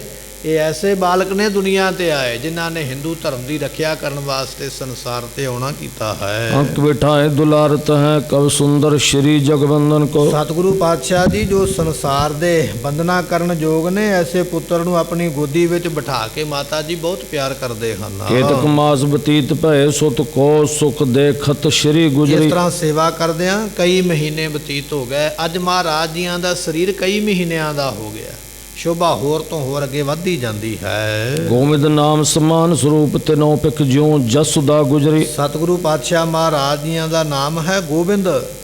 ਤੇ ਕਹਿਣ ਲੱਗੇ ਗੋਬਿੰਦ ਕ੍ਰਿਸ਼ਨ ਨੂੰ ਵੀ ਕਿਹਾ ਜਾਂਦਾ, ਜਿਵੇਂ ਯਸ਼ੋਦਾ ਜੀ ਕ੍ਰਿਸ਼ਨ ਜੀਆਂ ਨੂੰ ਲਾਡ ਕਰਦੇ ਸਨ, ਪਾਲਦੇ ਸਨ, ਖੁਸ਼ ਹੁੰਦੇ ਸਨ, ਇਸੇ ਤਰ੍ਹਾਂ ਗੁਰੂ ਗੋਬਿੰਦ ਸਿੰਘ ਮਹਾਰਾਜ ਜੀ ਆਪਣੀ ਮਾਤਾ ਗੁਜਰੀ ਜੀਆਂ ਨੂੰ ਪ੍ਰਸੰਨ ਕਰ ਰਹੇ ਹਨ। ਦੇਖ ਪ੍ਰਤੱਖ ਪ੍ਰਤਾਪ ਮਹਾਤਨ ਸ਼ਤਰਨ ਕੇ ਸਿਰ ਕਾ ਗੁਜਰੀ। ਕਹਿਣ ਲੱਗੇ ਸਤਿਗੁਰੂ ਪਾਤਸ਼ਾਹ ਮਹਾਰਾਜ ਜੀਆਂ ਦਾ ਪ੍ਰਤਾਪ ਵੇਖ ਕੇ, ਤੇ ਉਸ ਵੇਲੇ ਕਹਿਣ ਲੱਗੇ ਐਸਾ ਪ੍ਰਤਾਪ ਹੈ ਜਿਹੜਾ ਕਥਨ ਨਹੀਂ ਕੀਤਾ ਜਾ ਸਕਦਾ। ਸੋ ਇੱਧਰ ਜਿਹੜੀ ਯਸ਼ੋਦਾ ਹੈ, ਗੁਜਰਾਂ ਦੇ ਉੱਪਰ ਕੀ ਵਾਪਰੀ ਹੈ, ਇਹ ਕ੍ਰਿਸ਼ਨ ਜੀਆਂ ਦੇ ਅਵਤਾਰ ਦੇ ਨਾਲ ਪ੍ਰਭਾਵ ਦੇ ਨਾਲ ਕਥਨ ਨਹੀਂ ਕੀਤਾ ਜਾ ਸਕਦਾ ਹੈ। ਗੌਰਵਤਾ ਗਿਰਸੀ ਜਨ ਕੀ ਅਵਰੁੰਚਕ ਭੀ ਨਾ ਸਭੀ ਗੁਜਰੀ। ਸੋ ਜਿਨ੍ਹਾਂ ਦੀ ਗੌਰਵਤਾਈ ਪਹਾੜ ਵਰਗੀ ਹੈ, ਜਿਵੇਂ ਪਹਾੜ ਹੁੰਦਾ ਪਹਾੜ ਦੇ ਵਰਗੀ ਉਹਨਾਂ ਦੀ ਗੌਰਵਤਾ ਹੈ। ਤੇ ਤੁਰਕਾਂ ਦੀ ਮਹਾਰਾਜ ਕਹਿਣ ਲੱਗੇ ਜਿਹੜੇ ਤੁਰਕ ਨੇ ਨਾ ਭਾਈ, ਉਹ ਰੰਚਕ ਮਾਤਰ ਵੀ ਇਹਨਾਂ ਨੂੰ ਡੁਲਾ ਨਹੀਂ ਸਕਦੇ ਹਨ। ਮੋਦ ਉਦੈ ਥਿਤ ਗੋਦ ਮੈਂ ਬੈਠਤ ਫੇਰ ਪ੍ਰਿਯੰਕ ਪੈ ਬੈਠਣ ਲਾਗੇ। ਇਸ ਤਰ੍ਹਾਂ ਸਤਿਗੁਰੂ ਪਾਤਸ਼ਾਹ ਜੀ ਆਪਣੀ ਮਾਤਾ ਗੁਜਰੀ ਜੀਆਂ ਦੀ ਝੋਲੀ ਵਿੱਚ ਬੈਠਦੇ। ਹੁਣ ਇੰਨੇ ਕੁ ਵੱਡੇ ਹੋ ਗਏ ਨੇ ਵੀ ਆਪਣੇ ਆਪ ਉਹਨਾਂ ਨੂੰ ਫੜ ਕੇ ਪਲੰਘੇ ਤੇ ਬਿਠਾਇਆ ਜਾ ਸਕਦਾ, ਪਲੰਘੇ ਤੇ ਬਹਿਣ ਜੋਗੇ, ਸਿੱਧੇ ਹੋ ਕੇ ਬੈਠਣ ਜੋਗੇ ਹੋ ਗਏ। ਇੰਨੇ ਮਹੀਨਿਆਂ ਦਾ ਸਰੀਰ ਹੋ ਗਿਆ ਹੈ। हाथन को धर कै बल पाए लगे सरकान कछु कब आगे। ਸੋ ਕਹਿਣ ਲੱਗੇ ਹੁਣ ਬਾਹਾਂ ਵਿੱਚ ਇੰਨਾ ਕੋਈ ਜ਼ੋਰ ਆ ਗਿਆ ਗੋਬਿੰਦ ਰਾਏ ਜੀਆਂ ਦੇ ਕਿ ਆਪਣੇ ਬਾਹਾਂ ਦੇ ਜ਼ੋਰ ਦੇ ਨਾਲ ਥੋੜਾ ਜਿਹਾ ਕਦੇ ਅੱਗੇ ਨੂੰ ਰਿੜ ਲੈਂਦੇ ਨੇ, ਥੋੜਾ ਜਿਹਾ ਕਦੇ ਪਿੱਛੇ ਨੂੰ ਰਿੜ ਲੈਂਦੇ, ਰਿੜਨ ਲੱਗ ਪਏ ਨੇ ਆਪਣੇ ਗੋਡਿਆਂ ਦੇ ਭਾਰ ਦੇ ਨਾਲ, ਥੋੜਾ ਬਹੁਤਾ ਸਰੀਰ ਨੂੰ ਆਪਣੇ ਜ਼ੋਰ ਦੇ ਨਾਲ ਅੱਗੇ ਪਿੱਛੇ ਕਰ ਲੈਂਦੇ ਹਨ। दंद उगे जुग सुंदर सोहत उठन सात महादुत जागे। ਸਤਿਗੁਰੂ ਪਾਤਸ਼ਾਹ ਮਹਾਰਾਜ ਜੀਆਂ ਦੇ ਅੱਜ ਮੂਰਲੇ ਜਿਹੜੇ ਦੋ ਦੰਦ ਨੇ ਨਾ ਉੱਗ ਆਏ ਨੇ, ਹੁਣ ਦੰਦ ਦਿਸਣ ਲੱਗ ਪਏ ਨੇ। ਇੰਨੀ ਕੁ ਉਮਰ ਹੋ ਗਈ ਹੈ ਕਿ ਦੰਦ ਜਿਹੜੇ ਨੇ ਮੂੰਹ ਦੇ ਵਿੱਚ ਆਏ ਨੇ, ਦੰਦ ਜਿਹੜੇ ਨੇ ਬੁੱਲਾਂ ਦੇ ਵਿੱਚੋਂ ਬਹੁਤ ਜ਼ਿਆਦਾ ਸੋਹਣੀ ਸ਼ੋਭਾ ਪਾਉਂਦੇ ਹਨ। मानो प्रवाल के संपट में हीर सरेख पखू पयूख में ਹਰੀ पागे। ਸੰਤੋਖ ਸਿੰਘ ਜੀ ਕਹਿੰਦੇ ਮੰਨ ਲਓ ਕਿ ਜਿਵੇਂ ਡੱਬੇ ਦੇ ਵਿੱਚ ਹੀਰੇ ਪਏ ਹੋਣ, ਡੱਬਾ ਹੋਵੇ ਤੇ ਉਹਦੇ ਵਿੱਚ ਹੀਰੇ ਪਏ ਚਮਕਦੇ ਨੇ, ਇਸੇ ਤਰ੍ਹਾਂ ਮਹਾਰਾਜ ਜੀਆਂ ਦੇ ਮੁਖ ਦੇ ਵਿੱਚ ਉਹ ਜਿਹੜੇ ਦੰਦ ਨੇ ਦੋ ਚਮਕਦੇ ਸ਼ੋਭਾ ਪਾਉਂਦੇ ਹਨ। किलकंत हसंत बिलोकत है चल रंगण अंगण में फिर आवे। ਸਤਿਗੁਰੂ ਪਾਤਸ਼ਾਹ ਮਹਾਰਾਜ ਜੀ ਕਿਲਕਾਰੀਆਂ ਮਾਰਦੇ ਨੇ, ਕਦੇ ਹੱਸਦੇ ਨੇ, ਕਦੇ ਵਿਹੜੇ ਦੇ ਵਿੱਚ ਰਿੜਨ ਲੱਗ ਪੈਂਦੇ, ਕਦੇ ਚੌਂਕੇ ਵਿੱਚ ਰਿੜਦਿਆਂ ਚਲੇ ਜਾਂਦੇ। ਇੰਨੀ ਕੁ ਉਮਰਾ ਹੋ ਗਈ ਹੈ ਕਿ ਹੁਣ ਆਪਣੀ ਮਾਤਾ ਦੇ ਨਾਲ ਖੇਡਾਂ ਕਰਦੇ ਹਨ। गुलकार गुलाब गुली चन पे पद ऐंचत नूपर कोरुण कावे। ਸਤਿਗੁਰੂ ਪਾਤਸ਼ਾਹ ਮਹਾਰਾਜ ਜੀਆਂ ਦੇ ਚਰਨ ਲਾਲ ਨੇ, ਜਦੋਂ ਮਹਾਰਾਜ ਤੁਰਦੇ ਨੇ ਪੈਰਾਂ ਵਿੱਚ ਪਾਏ ਹੋਏ, ਕਹਿਣ ਲੱਗੇ ਘੁੰਗਰੂ ਛਣਕਦੇ ਨੇ, ਜਿਹੜੇ ਕੰਗਣ ਪਾਏ ਨੇ ਪੈਰਾਂ ਹੱਥਾਂ ਦੇ ਵਿੱਚ, ਪੈਰਾਂ ਵਿੱਚ ਪਾਏ ਨੇ ਘੁੰਗਰੂ, ਕਹਿਣ ਲੱਗੇ ਜਦੋਂ ਚੱਲਦੇ ਨੇ ਵਿਹੜੇ ਦੇ ਵਿੱਚ ਰਿੜਦੇ ਨੇ ਤੇ ਉਹਨਾਂ ਦੇ ਛਣਕਣ ਦੀ ਆਵਾਜ਼ ਆਉਂਦੀ ਹੈ। अत चंचलता जुक लोचन बीच प्रताप प्रयोबिद यों दर्शावे। ਬੜੀ ਚੰਚਲਤਾ ਦੇ ਨਾਲ ਆਪਣੇ ਦੋਹਾਂ ਨੇਤਰਾਂ ਦੇ ਨਾਲ ਇੱਧਰ ਉੱਧਰ ਵੇਖਦੇ ਨੇ ਤੇ ਕਹਿਣ ਲੱਗੇ ਇਹਨਾਂ ਦਾ ਪ੍ਰਤਾਪ ਦਿਨੋਂ ਦਿਨ ਵੱਧਦਾ ਜਾਂਦਾ ਹੈ। जन उज्जल प्रात बिलौर विखै बहु निर्मल रंग प्रयो झलकावे। ਸਤਿਗੁਰੂ ਪਾਤਸ਼ਾਹ ਮਹਾਰਾਜ ਜੀਆਂ ਦਾ ਉਜਲ ਰੰਗ ਹੈ, ਕਹਿੰਦੇ ਜਿਵੇਂ ਬਲੌਰ ਜਿਹੜਾ ਚਮਕਦਾ ਹੈ ਨਾ, ਇਸੇ ਤਰ੍ਹਾਂ ਬਲੌਰ ਦੇ ਕੱਚ ਦੇ ਵਾਂਗ ਮਹਾਰਾਜ ਸਾਹਿਬ ਜੀ ਉਸ ਵੇਲੇ ਕਹਿਣ ਲੱਗੇ ਨਿਰਮਲ ਰੰਗ ਮਹਾਰਾਜ ਜੀਆਂ ਦਾ ਚਮਕਾ ਮਾਰਦਾ ਹੈ। दास अजायब सात रहें पिक तौर अजायब साहिब केरा। ਜਿਹੜੇ ਦਾਸ ਨੇ ਨਾ ਸੇਵਕ ਗੁਰੂ ਘਰ ਦੇ ਸਿੱਖ, ਉਹ ਗੋਬਿੰਦ ਰਾਏ ਜੀਆਂ ਦਾ ਬੜਾ ਸਤਿਕਾਰ ਕਰਦੇ, ਸਤਿਕਾਰ ਦੇ ਨਾਲ ਨਾਲ ਮਹਾਰਾਜ ਦੇ ਨਾਲ ਰਹਿੰਦੇ ਹਨ। देखत बोलत हैं जिसकी देश जोरत हाथ रह तस्बेरा। ਗੋਬਿੰਦ ਰਾਏ ਜੀ ਜਿਹਦੇ ਵੱਲ ਵੇਖਦੇ ਨੇ ਉਹੀ ਸਿੱਖ ਅੱਗੋਂ ਹੱਥ ਜੋੜ ਲੈਂਦਾ। ਉਮਰਾਂ ਦਾ ਇੱਥੇ ਕੋਈ ਹਿਸਾਬ ਨਹੀਂ ਹੈ, ਕੋਈ ਵੱਡੀ ਉਮਰਾਂ ਦਾ, ਕੋਈ ਛੋਟੀ ਉਮਰਾਂ ਦਾ। ਗੋਬਿੰਦ ਰਾਏ ਜੀ ਛੋਟੀ ਉਮਰਾਂ ਦੇ ਵਿੱਚ ਨੇ, ਜਿਹਦੇ ਵੱਲ ਦੇਖਦੇ ਨੇ ਉਹ ਦਾਸ ਅੱਗੋਂ ਹੱਥ ਜੋੜ ਕੇ ਸਿਰ ਝੁਕਾ ਕੇ ਆਖਦਾ ਮਹਾਰਾਜ ਹੁਕਮ ਕਰੋ ਕੀ ਸੇਵਾ ਕਰੀਏ। ਇਸ ਤਰ੍ਹਾਂ ਸੇਵਕ ਸੇਵਾ ਵਿੱਚ ਲੱਗੇ ਹੋਏ ਹਨ। कौन करे प्रतिकूल किसी बद है अनुसार जथा ਕੋਈ रुख ਇਹੋ हेरा। ਜਿਹਾ ਨਹੀਂ ਗੁਰੂ ਘਰ ਦੇ ਵਿੱਚ ਜਿਹੜਾ ਗੋਬਿੰਦ ਰਾਏ ਜੀ ਕੁਝ ਕਹਿਣ ਤੇ ਉਹ ਆਖੇ ਵੀ ਮੈਂ ਇਹ ਨਹੀਂ ਤੇ ਆਹ ਕੰਮ ਉਲਟਾ ਕਰਾਂਗਾ। ਉਲਟਾ ਕੰਮ ਕਹਿਣ ਵਾਲਾ, ਕਰਾਉਣ ਵਾਲਾ ਕੋਈ ਵੀ ਇਹੋ ਜਿਹਾ ਨਹੀਂ। ਜਿਵੇਂ ਮਹਾਰਾਜ ਦਾ ਹੁਕਮ ਹੁੰਦਾ ਉਸੇ ਤਰ੍ਹਾਂ ਕਰਦੇ ਹਨ। सेवक सेवत त्रास धरै गुरुदेव अते प्रताप उचेरा। ਸਤਿਗੁਰੂ ਪਾਤਸ਼ਾਹ ਮਹਾਰਾਜ ਜੀਆਂ ਦਾ ਪ੍ਰਤਾਪ ਦਾ ਡਰ ਮੰਨਦੇ ਨੇ ਗੁਰੂ ਕੇ ਸਿੱਖ, ਵੀ ਇਹ ਜਿਹੜੇ ਗੁਰੂ ਤੇਗ ਬਹਾਦਰ ਮਹਾਰਾਜ ਜੀਆਂ ਦੇ ਸਾਹਿਬਜ਼ਾਦੇ ਨੇ ਗੋਬਿੰਦ ਰਾਏ ਜੀ, ਇਹਨਾਂ ਦਾ ਪ੍ਰਤਾਪ ਬਹੁਤ ਹੈ, ਕਿਤੇ ਕੋਈ ਬਚਨ ਹੀ ਨਾ ਕਰ ਦੇਣ, ਸਾਨੂੰ ਕਿਤੇ ਕਸ਼ਟ ਨਾ ਸਹਿਣਾ ਪੈ ਜਾਵੇ। ਇਸ ਤਰ੍ਹਾਂ ਸਿੱਖ ਸੇਵਕ ਜਿਹੜੇ ਡਰਦੇ ਹਨ। केस अच्छे सच कवन मेचक कुंचत कोमल सुंदर सारे। ਸਤਿਗੁਰੂ ਪਾਤਸ਼ਾਹ ਮਹਾਰਾਜ ਜੀਆਂ ਦੇ ਸਾਰੇ ਕੇਸ ਜਿਹੜੇ ਚੀਕਣੇ ਨੇ, ਕਾਲੇ ਰੰਗ ਦੇ ਔਰ ਕੁੰਡਲਾਂ ਵਾਲੇ ਨੇ, ਇੰਨੇ ਕੋਮਲ ਤੇ ਸੁੰਦਰ ਮਹਾਰਾਜ ਜੀਆਂ ਦੇ ਸਿਰ ਦੇ ਕੇਸ ਹਨ। गुंदन कीन सुधार भले मकतूल मिले जन पंग वारे। ਤੇ ਮਾਤਾ ਸਾਹਿਬ ਮਾਤਾ ਗੁਜਰੀ ਜੀਆਂ ਨੇ ਉਹ ਜਿਹੜੇ ਕੇਸ ਨੇ ਗੁੰਦੇ ਹੋਏ ਨੇ, ਗੁੰਦ ਕੇ ਚੰਗੀ ਤਰ੍ਹਾਂ ਤੇ ਉਹਨਾਂ ਦਾ ਜੂੜਾ ਕੀਤਾ ਹੋਇਆ ਹੈ। ਐਸੇ ਸੁੰਦਰ ਕੇਸਾਂ ਦਾ ਜੂੜਾ ਸਿਰ ਤੇ ਸ਼ੋਭਾ ਪਾਉਂਦਾ ਹੈ। कंचन चार जराब जरियो मुक्तावल हीरे अनेक प्रकार। ਸਤਿਗੁਰੂ ਪਾਤਸ਼ਾਹ ਮਹਾਰਾਜ ਜੀਆਂ ਦੇ ਹੱਥਾਂ ਦੇ ਵਿੱਚ ਕੰਗਣ ਕੜੇ ਪਾਏ, ਉਹਨਾਂ ਵਿੱਚ ਬਹੁਤ ਸੋਹਣੇ ਹੀਰੇ ਜਿਹੜੇ ਲੱਗੇ ਹੋਏ ਹਨ। शोभत है सिर फूल मनोरिव की रस्मा परवारत तारे। ਤੇ ਸਤਿਗੁਰੂ ਪਾਤਸ਼ਾਹ ਮਹਾਰਾਜ ਸਾਹਿਬ ਜੀਆਂ ਦੇ ਸਿਰ ਦੇ ਜਿਹੜੇ ਕੇਸ ਨੇ ਨਾ, ਉਹਨਾਂ ਨੂੰ ਗੁੰਦਣ ਦੇ ਵਿੱਚ ਗੋਲ ਗੋਲ ਸੋਨੇ ਦੀਆਂ ਤਾਰਾਂ ਪਾ ਕੇ ਤੇ ਫਿਰ ਸਿਰ ਦਾ ਜਿਹੜਾ ਜੂੜਾ ਹੈ ਨਾ, ਮਾਤਾ ਗੁਜਰੀ ਸਾਹਿਬ ਜੀ ਉਸ ਵੇਲੇ ਕਰਦੇ ਹਨ। कंद उतंग बिलंग पुजा दृढ़ कंकन कंचन के खच हीरे। ਸਤਿਗੁਰੂ ਪਾਤਸ਼ਾਹ ਮਹਾਰਾਜ ਜੀਆਂ ਦੇ ਮੋਢੇ ਉੱਚੇ ਨੇ ਅਤੇ ਇਸੇ ਤਰ੍ਹਾਂ ਸੋਨੇ ਦੇ ਕੰਗਣ ਜਿਹੜੇ ਨੇ ਹੱਥਾਂ ਵਿੱਚ ਸ਼ੋਭਾ ਪਾਉਂਦੇ ਹਨ। किंकन बाजत है चलते उतलावत रिंगण है कव धीरे। ਜਦੋਂ ਮਹਾਰਾਜ ਚੱਲਦੇ ਨੇ ਧਰਤੀ ਦੇ ਉੱਪਰ ਤੇ ਕਹਿਣ ਲੱਗੇ ਉਹ ਜਿਹੜੇ ਕੜੇ ਨੇ ਨਾ, ਉਹਨਾਂ ਦੇ ਆਵਾਜ਼ ਆਉਂਦੀ ਹੈ। ਕੜੇ ਜਿਹੜੇ ਨੇ ਉਸ ਵੇਲੇ ਆਪਣਾ ਆਵਾਜ਼ ਕਰਦੇ ਨੇ। ਕਿੰਕਣ ਬਾਜਤ ਹੈ ਚਲਤੇ, ਜਦੋਂ ਚੱਲਦੇ ਨੇ ਮਹਾਰਾਜਾਂ ਦੇ ਕੀੜ ਜਿਹੜੇ ਕੜੇ ਨੇ ਉਹਨਾਂ ਦੇ ਖੜਕਣ ਦੀ ਆਵਾਜ਼ ਆਉਂਦੀ ਹੈ। ਉਤਲਾਵਤ ਨਿੰਗਣ ਹੈ ਕਬ ਧੀਰੇ, ਕਦੇ ਕਦੇ ਭੱਜਦੇ ਨੇ ਵਿਹੜੇ ਵਿੱਚ, ਕਦੇ ਕਦੇ ਹੌਲੀ ਹੌਲੀ ਚੱਲਦੇ ਹਨ।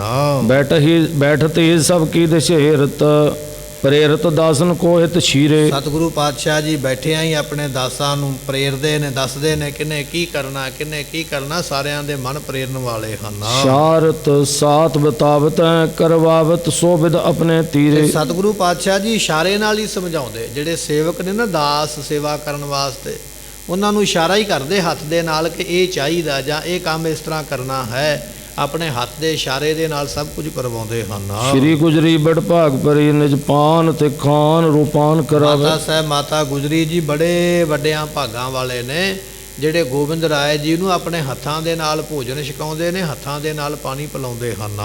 ਦੇਖ ਮਾਂ ਉਚਤਾ ਸੁਤ ਕੀ ਮੁਖ ਦੇਖ, ਸੁਭਾਇਕ ਹੀ ਦਪਤਾਵੇ। ਸਤਿਗੁਰੂ ਪਾਤਸ਼ਾਹ ਮਹਾਰਾਜ ਜੀਆਂ ਦੇ ਮੁਖ ਦਾ ਤੇਜ ਤਬ ਵੇਖਣ ਵਾਲਾ ਹੈ। ਜਿਵੇਂ ਚੜ੍ਹਦੇ ਸੂਰਜ ਦੀ ਲਾਲੀ ਹੁੰਦੀ ਹੈ ਨਾ, ਇਸ ਤਰ੍ਹਾਂ ਦੀ ਲਾਲੀ ਮਹਾਰਾਜ ਜੀਆਂ ਦੇ ਮੁਖ ਦੇ ਉੱਪਰ ਸ਼ੋਭਾ ਪਾਉਂਦੀ ਹੈ। ਹੋਏ ਬੜੋ ਪਰਸ਼ੋਤਮ ਪੂਤ ਸਪੂਤ ਜਤਾ ਗੁਰ ਕੇ ਕਰ ਭਾਵੈ। ਮਾਤਾ ਸਾਹਿਬ ਜੀ ਆਪਣੇ ਮਨ ਵਿੱਚ ਸੋਚਦੇ ਨੇ, ਕਹਿਣ ਲੱਗੇ ਮੇਰੇ ਪੁੱਤਰ ਦੇ ਲੱਛਣਾਂ ਤੋਂ ਇਹ ਗੱਲ ਲੱਗਦੀ ਹੈ ਵੀ ਇਹ ਬਹੁਤ ਵੱਡੇ ਮਰਿਆਦਾ ਪਰਸ਼ੋਤਮ ਹੋਣਗੇ। ਇਹਨਾਂ ਵਰਗੀ ਮਰਿਆਦਾ ਵਾਲਾ ਕੋਈ ਨਹੀਂ ਦੁਨੀਆ ਦੇ ਵਿੱਚ। ਇਸ ਤਰ੍ਹਾਂ ਦਾ ਹੀ ਪੁੱਤਰ ਗੁਰੂ ਘਰ ਦੇ ਵਿੱਚ ਸ਼ੋਭਾ ਪਾਉਣਾ ਚਾਹੀਦਾ, ਜਾਂ ਸ਼ੋਭਾ ਪਾਉਂਦਾ ਹੈ ਜਿਵੇਂ ਦੇ ਪੁੱਤਰ ਸਾਨੂੰ ਪ੍ਰਾਪਤ ਹੋਏ ਹਨ। ਤਾਂ ਅਨੇਕਨ ਕੀ ਰਚ ਠਾਨਤ, ਜੋ ਜਗ ਰਛਕ ਨਿਤ ਕਹਾਵੇ। ਮਾਤਾ ਗੁਜਰੀ ਜੀ ਅਨੇਕ ਤਰ੍ਹਾਂ ਦਾ ਯਤਨ ਕਰਕੇ ਆਪਣੇ ਪੁੱਤਰ ਦੀ ਰੱਖਿਆ ਕਰਦੇ ਨੇ ਵੀ ਇਹਨਾਂ ਨੂੰ ਕਿਸੇ ਤਰ੍ਹਾਂ ਦਾ ਕੋਈ ਕਸ਼ਟ ਨਾ ਦੇ ਪਾਏ। ਪਰ ਮਾਤਾ ਗੁਜਰੀ ਜੀ ਇਹ ਨਹੀਂ ਜਾਣਦੇ ਵੀ ਇਹ ਪੂਰੀ ਦੁਨੀਆ ਦੀ ਰੱਖਿਆ ਕਰਨ ਵਾਸਤੇ ਦੁਨੀਆ ਤੇ ਆਏ। ਜਿਹੜੇ ਰੱਖਿਆ ਕਰਨ ਵਾਸਤੇ ਆਏ ਨੇ, ਮਾਤਾ ਗੁਜਰੀ ਜੀ ਉਹਨਾਂ ਦੀ ਰੱਖਿਆ ਵਿੱਚ ਲੱਗੇ ਹੋਏ ਹਨ। ਪ੍ਰੇਮ ਕਰੈ ਨਿਤ ਛੇਮ ਚਹੈ ਸੁਤ, ਪਾਲਤ ਲਾਲਤ ਹੈ ਬਹੁ ਬਾਰੀ। ਮਾਤਾ ਸਾਹਿਬ ਮਾਤਾ ਗੁਜਰੀ ਜੀ ਬੜਾ ਪ੍ਰੇਮ ਕਰਦੇ ਨੇ ਅਤੇ ਆਪਣੇ ਪੁੱਤਰ ਦੀ ਛੇਮ ਚਾਹੁੰਦੇ ਨੇ, ਤੰਦਰੁਸਤੀ ਚਾਹੁੰਦੇ ਨੇ, ਮੇਰੇ ਪੁੱਤਰ ਨੂੰ ਵਿਘਨ ਕੋਈ ਨਾ ਪੈ ਜਾਵੇ, ਅਤੇ ਇਸ ਤਰ੍ਹਾਂ ਪਾਲਦੇ ਨੇ ਤੇ ਬੜਾ ਲਾਡ ਕਰਦੇ ਹਨ। ਹੈ ਗੁਣ ਮੰਦਰ ਸੁੰਦਰ ਸ਼੍ਰੀ ਮੁਖ, ਧੋਵਤ ਆਪਣੇ ਲੈ ਕਰ ਬਾਰੀ। ਸਤਿਗੁਰੂ ਪਾਤਸ਼ਾਹ ਮਹਾਰਾਜ ਜੀਆਂ ਦਾ ਮੁਖ ਬੜਾ ਸੋਹਣਾ ਹੈ ਤੇ ਮਾਤਾ ਗੁਜਰੀ ਜੀ ਆਪਣੇ ਹੱਥਾਂ ਵਿੱਚ ਨਿੱਘਾ ਜਿਹਾ ਪਾਣੀ ਲੈ ਕੇ, ਥੋੜਾ ਪਾਣੀ ਗਰਮ ਕਰਕੇ ਤੇ ਉਸ ਪਾਣੀ ਦੇ ਨਾਲ ਦਸਵੇਂ ਪਾਤਸ਼ਾਹ ਗੋਬਿੰਦ ਰਾਏ ਸਾਹਿਬ ਜੀਆਂ ਦਾ ਮੁਖ ਉਸ ਵੇਲੇ ਮਾਤਾ ਗੁਜਰੀ ਜੀ ਧੋਂਦੇ ਹਨ। ਅੰਗ ਇਸ਼ਨਾਨ ਕਰਾਏ ਵਿਧਾਨ ਸੋ, ਸੂੰਗਤ ਭਾਲ ਜਿਉ ਆਨੰਦ ਬਾਰੀ। ਤੇ ਫਿਰ ਉਸ ਤੋਂ ਮਗਰੋਂ ਪਾਣੀ ਦੇ ਨਾਲ ਇਸ਼ਨਾਨ ਕਰਵਾਉਂਦੇ ਮਾਤਾ ਗੁਜਰੀ ਜੀ, ਤੇ ਇਸ਼ਨਾਨ ਕਰਾਉਣ ਤੋਂ ਮਗਰੋਂ ਫਿਰ ਤੌਲੀਏ ਦੇ ਨਾਲ ਪਿੰਡਾ ਪੂੰਝਿਆ ਜਾਂਦਾ, ਸਾਫ਼ ਕੀਤਾ ਜਾਂਦਾ। ਫਿਰ ਆਪਣੇ ਪੁੱਤਰ ਦਾ ਮੱਥਾ ਚੁੰਮਦੇ ਹਨ ਤੇ ਬਲਿਹਾਰ ਜਾਂਦੇ ਹਨ।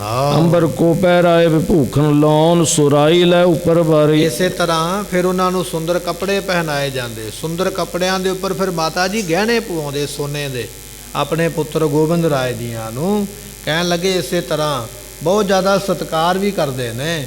ਤੇ ਕੱਪੜੇ ਪਾਉਣ ਤੋਂ ਮਗਰੋਂ ਫਿਰ ਕਹਿਣ ਲੱਗੇ ਕਿ ਮਾਤਾ ਜੀ, ਕਵੀ ਜੀ ਇੱਕ ਅਲੰਕਾਰ ਬਣਦੇ ਨੇ ਸਮਝਾਉਣ ਵਾਸਤੇ ਕਿ ਆਪਣੇ ਪੁੱਤਰ ਤੋਂ ਕਦੇ ਮਿਰਚਾਂ ਵਾਰਦੇ, ਕਦੇ ਲੂਣ ਵਾਰਦੇ, ਕਦੇ ਰਾਈ ਵਾਰਦੇ, ਕਾਹਦੇ ਵਾਸਤੇ ਵੀ ਇਹਨਾਂ ਨੂੰ ਨਜ਼ਰ ਕੋਈ ਨਾ ਲੱਗ ਜਾਵੇ।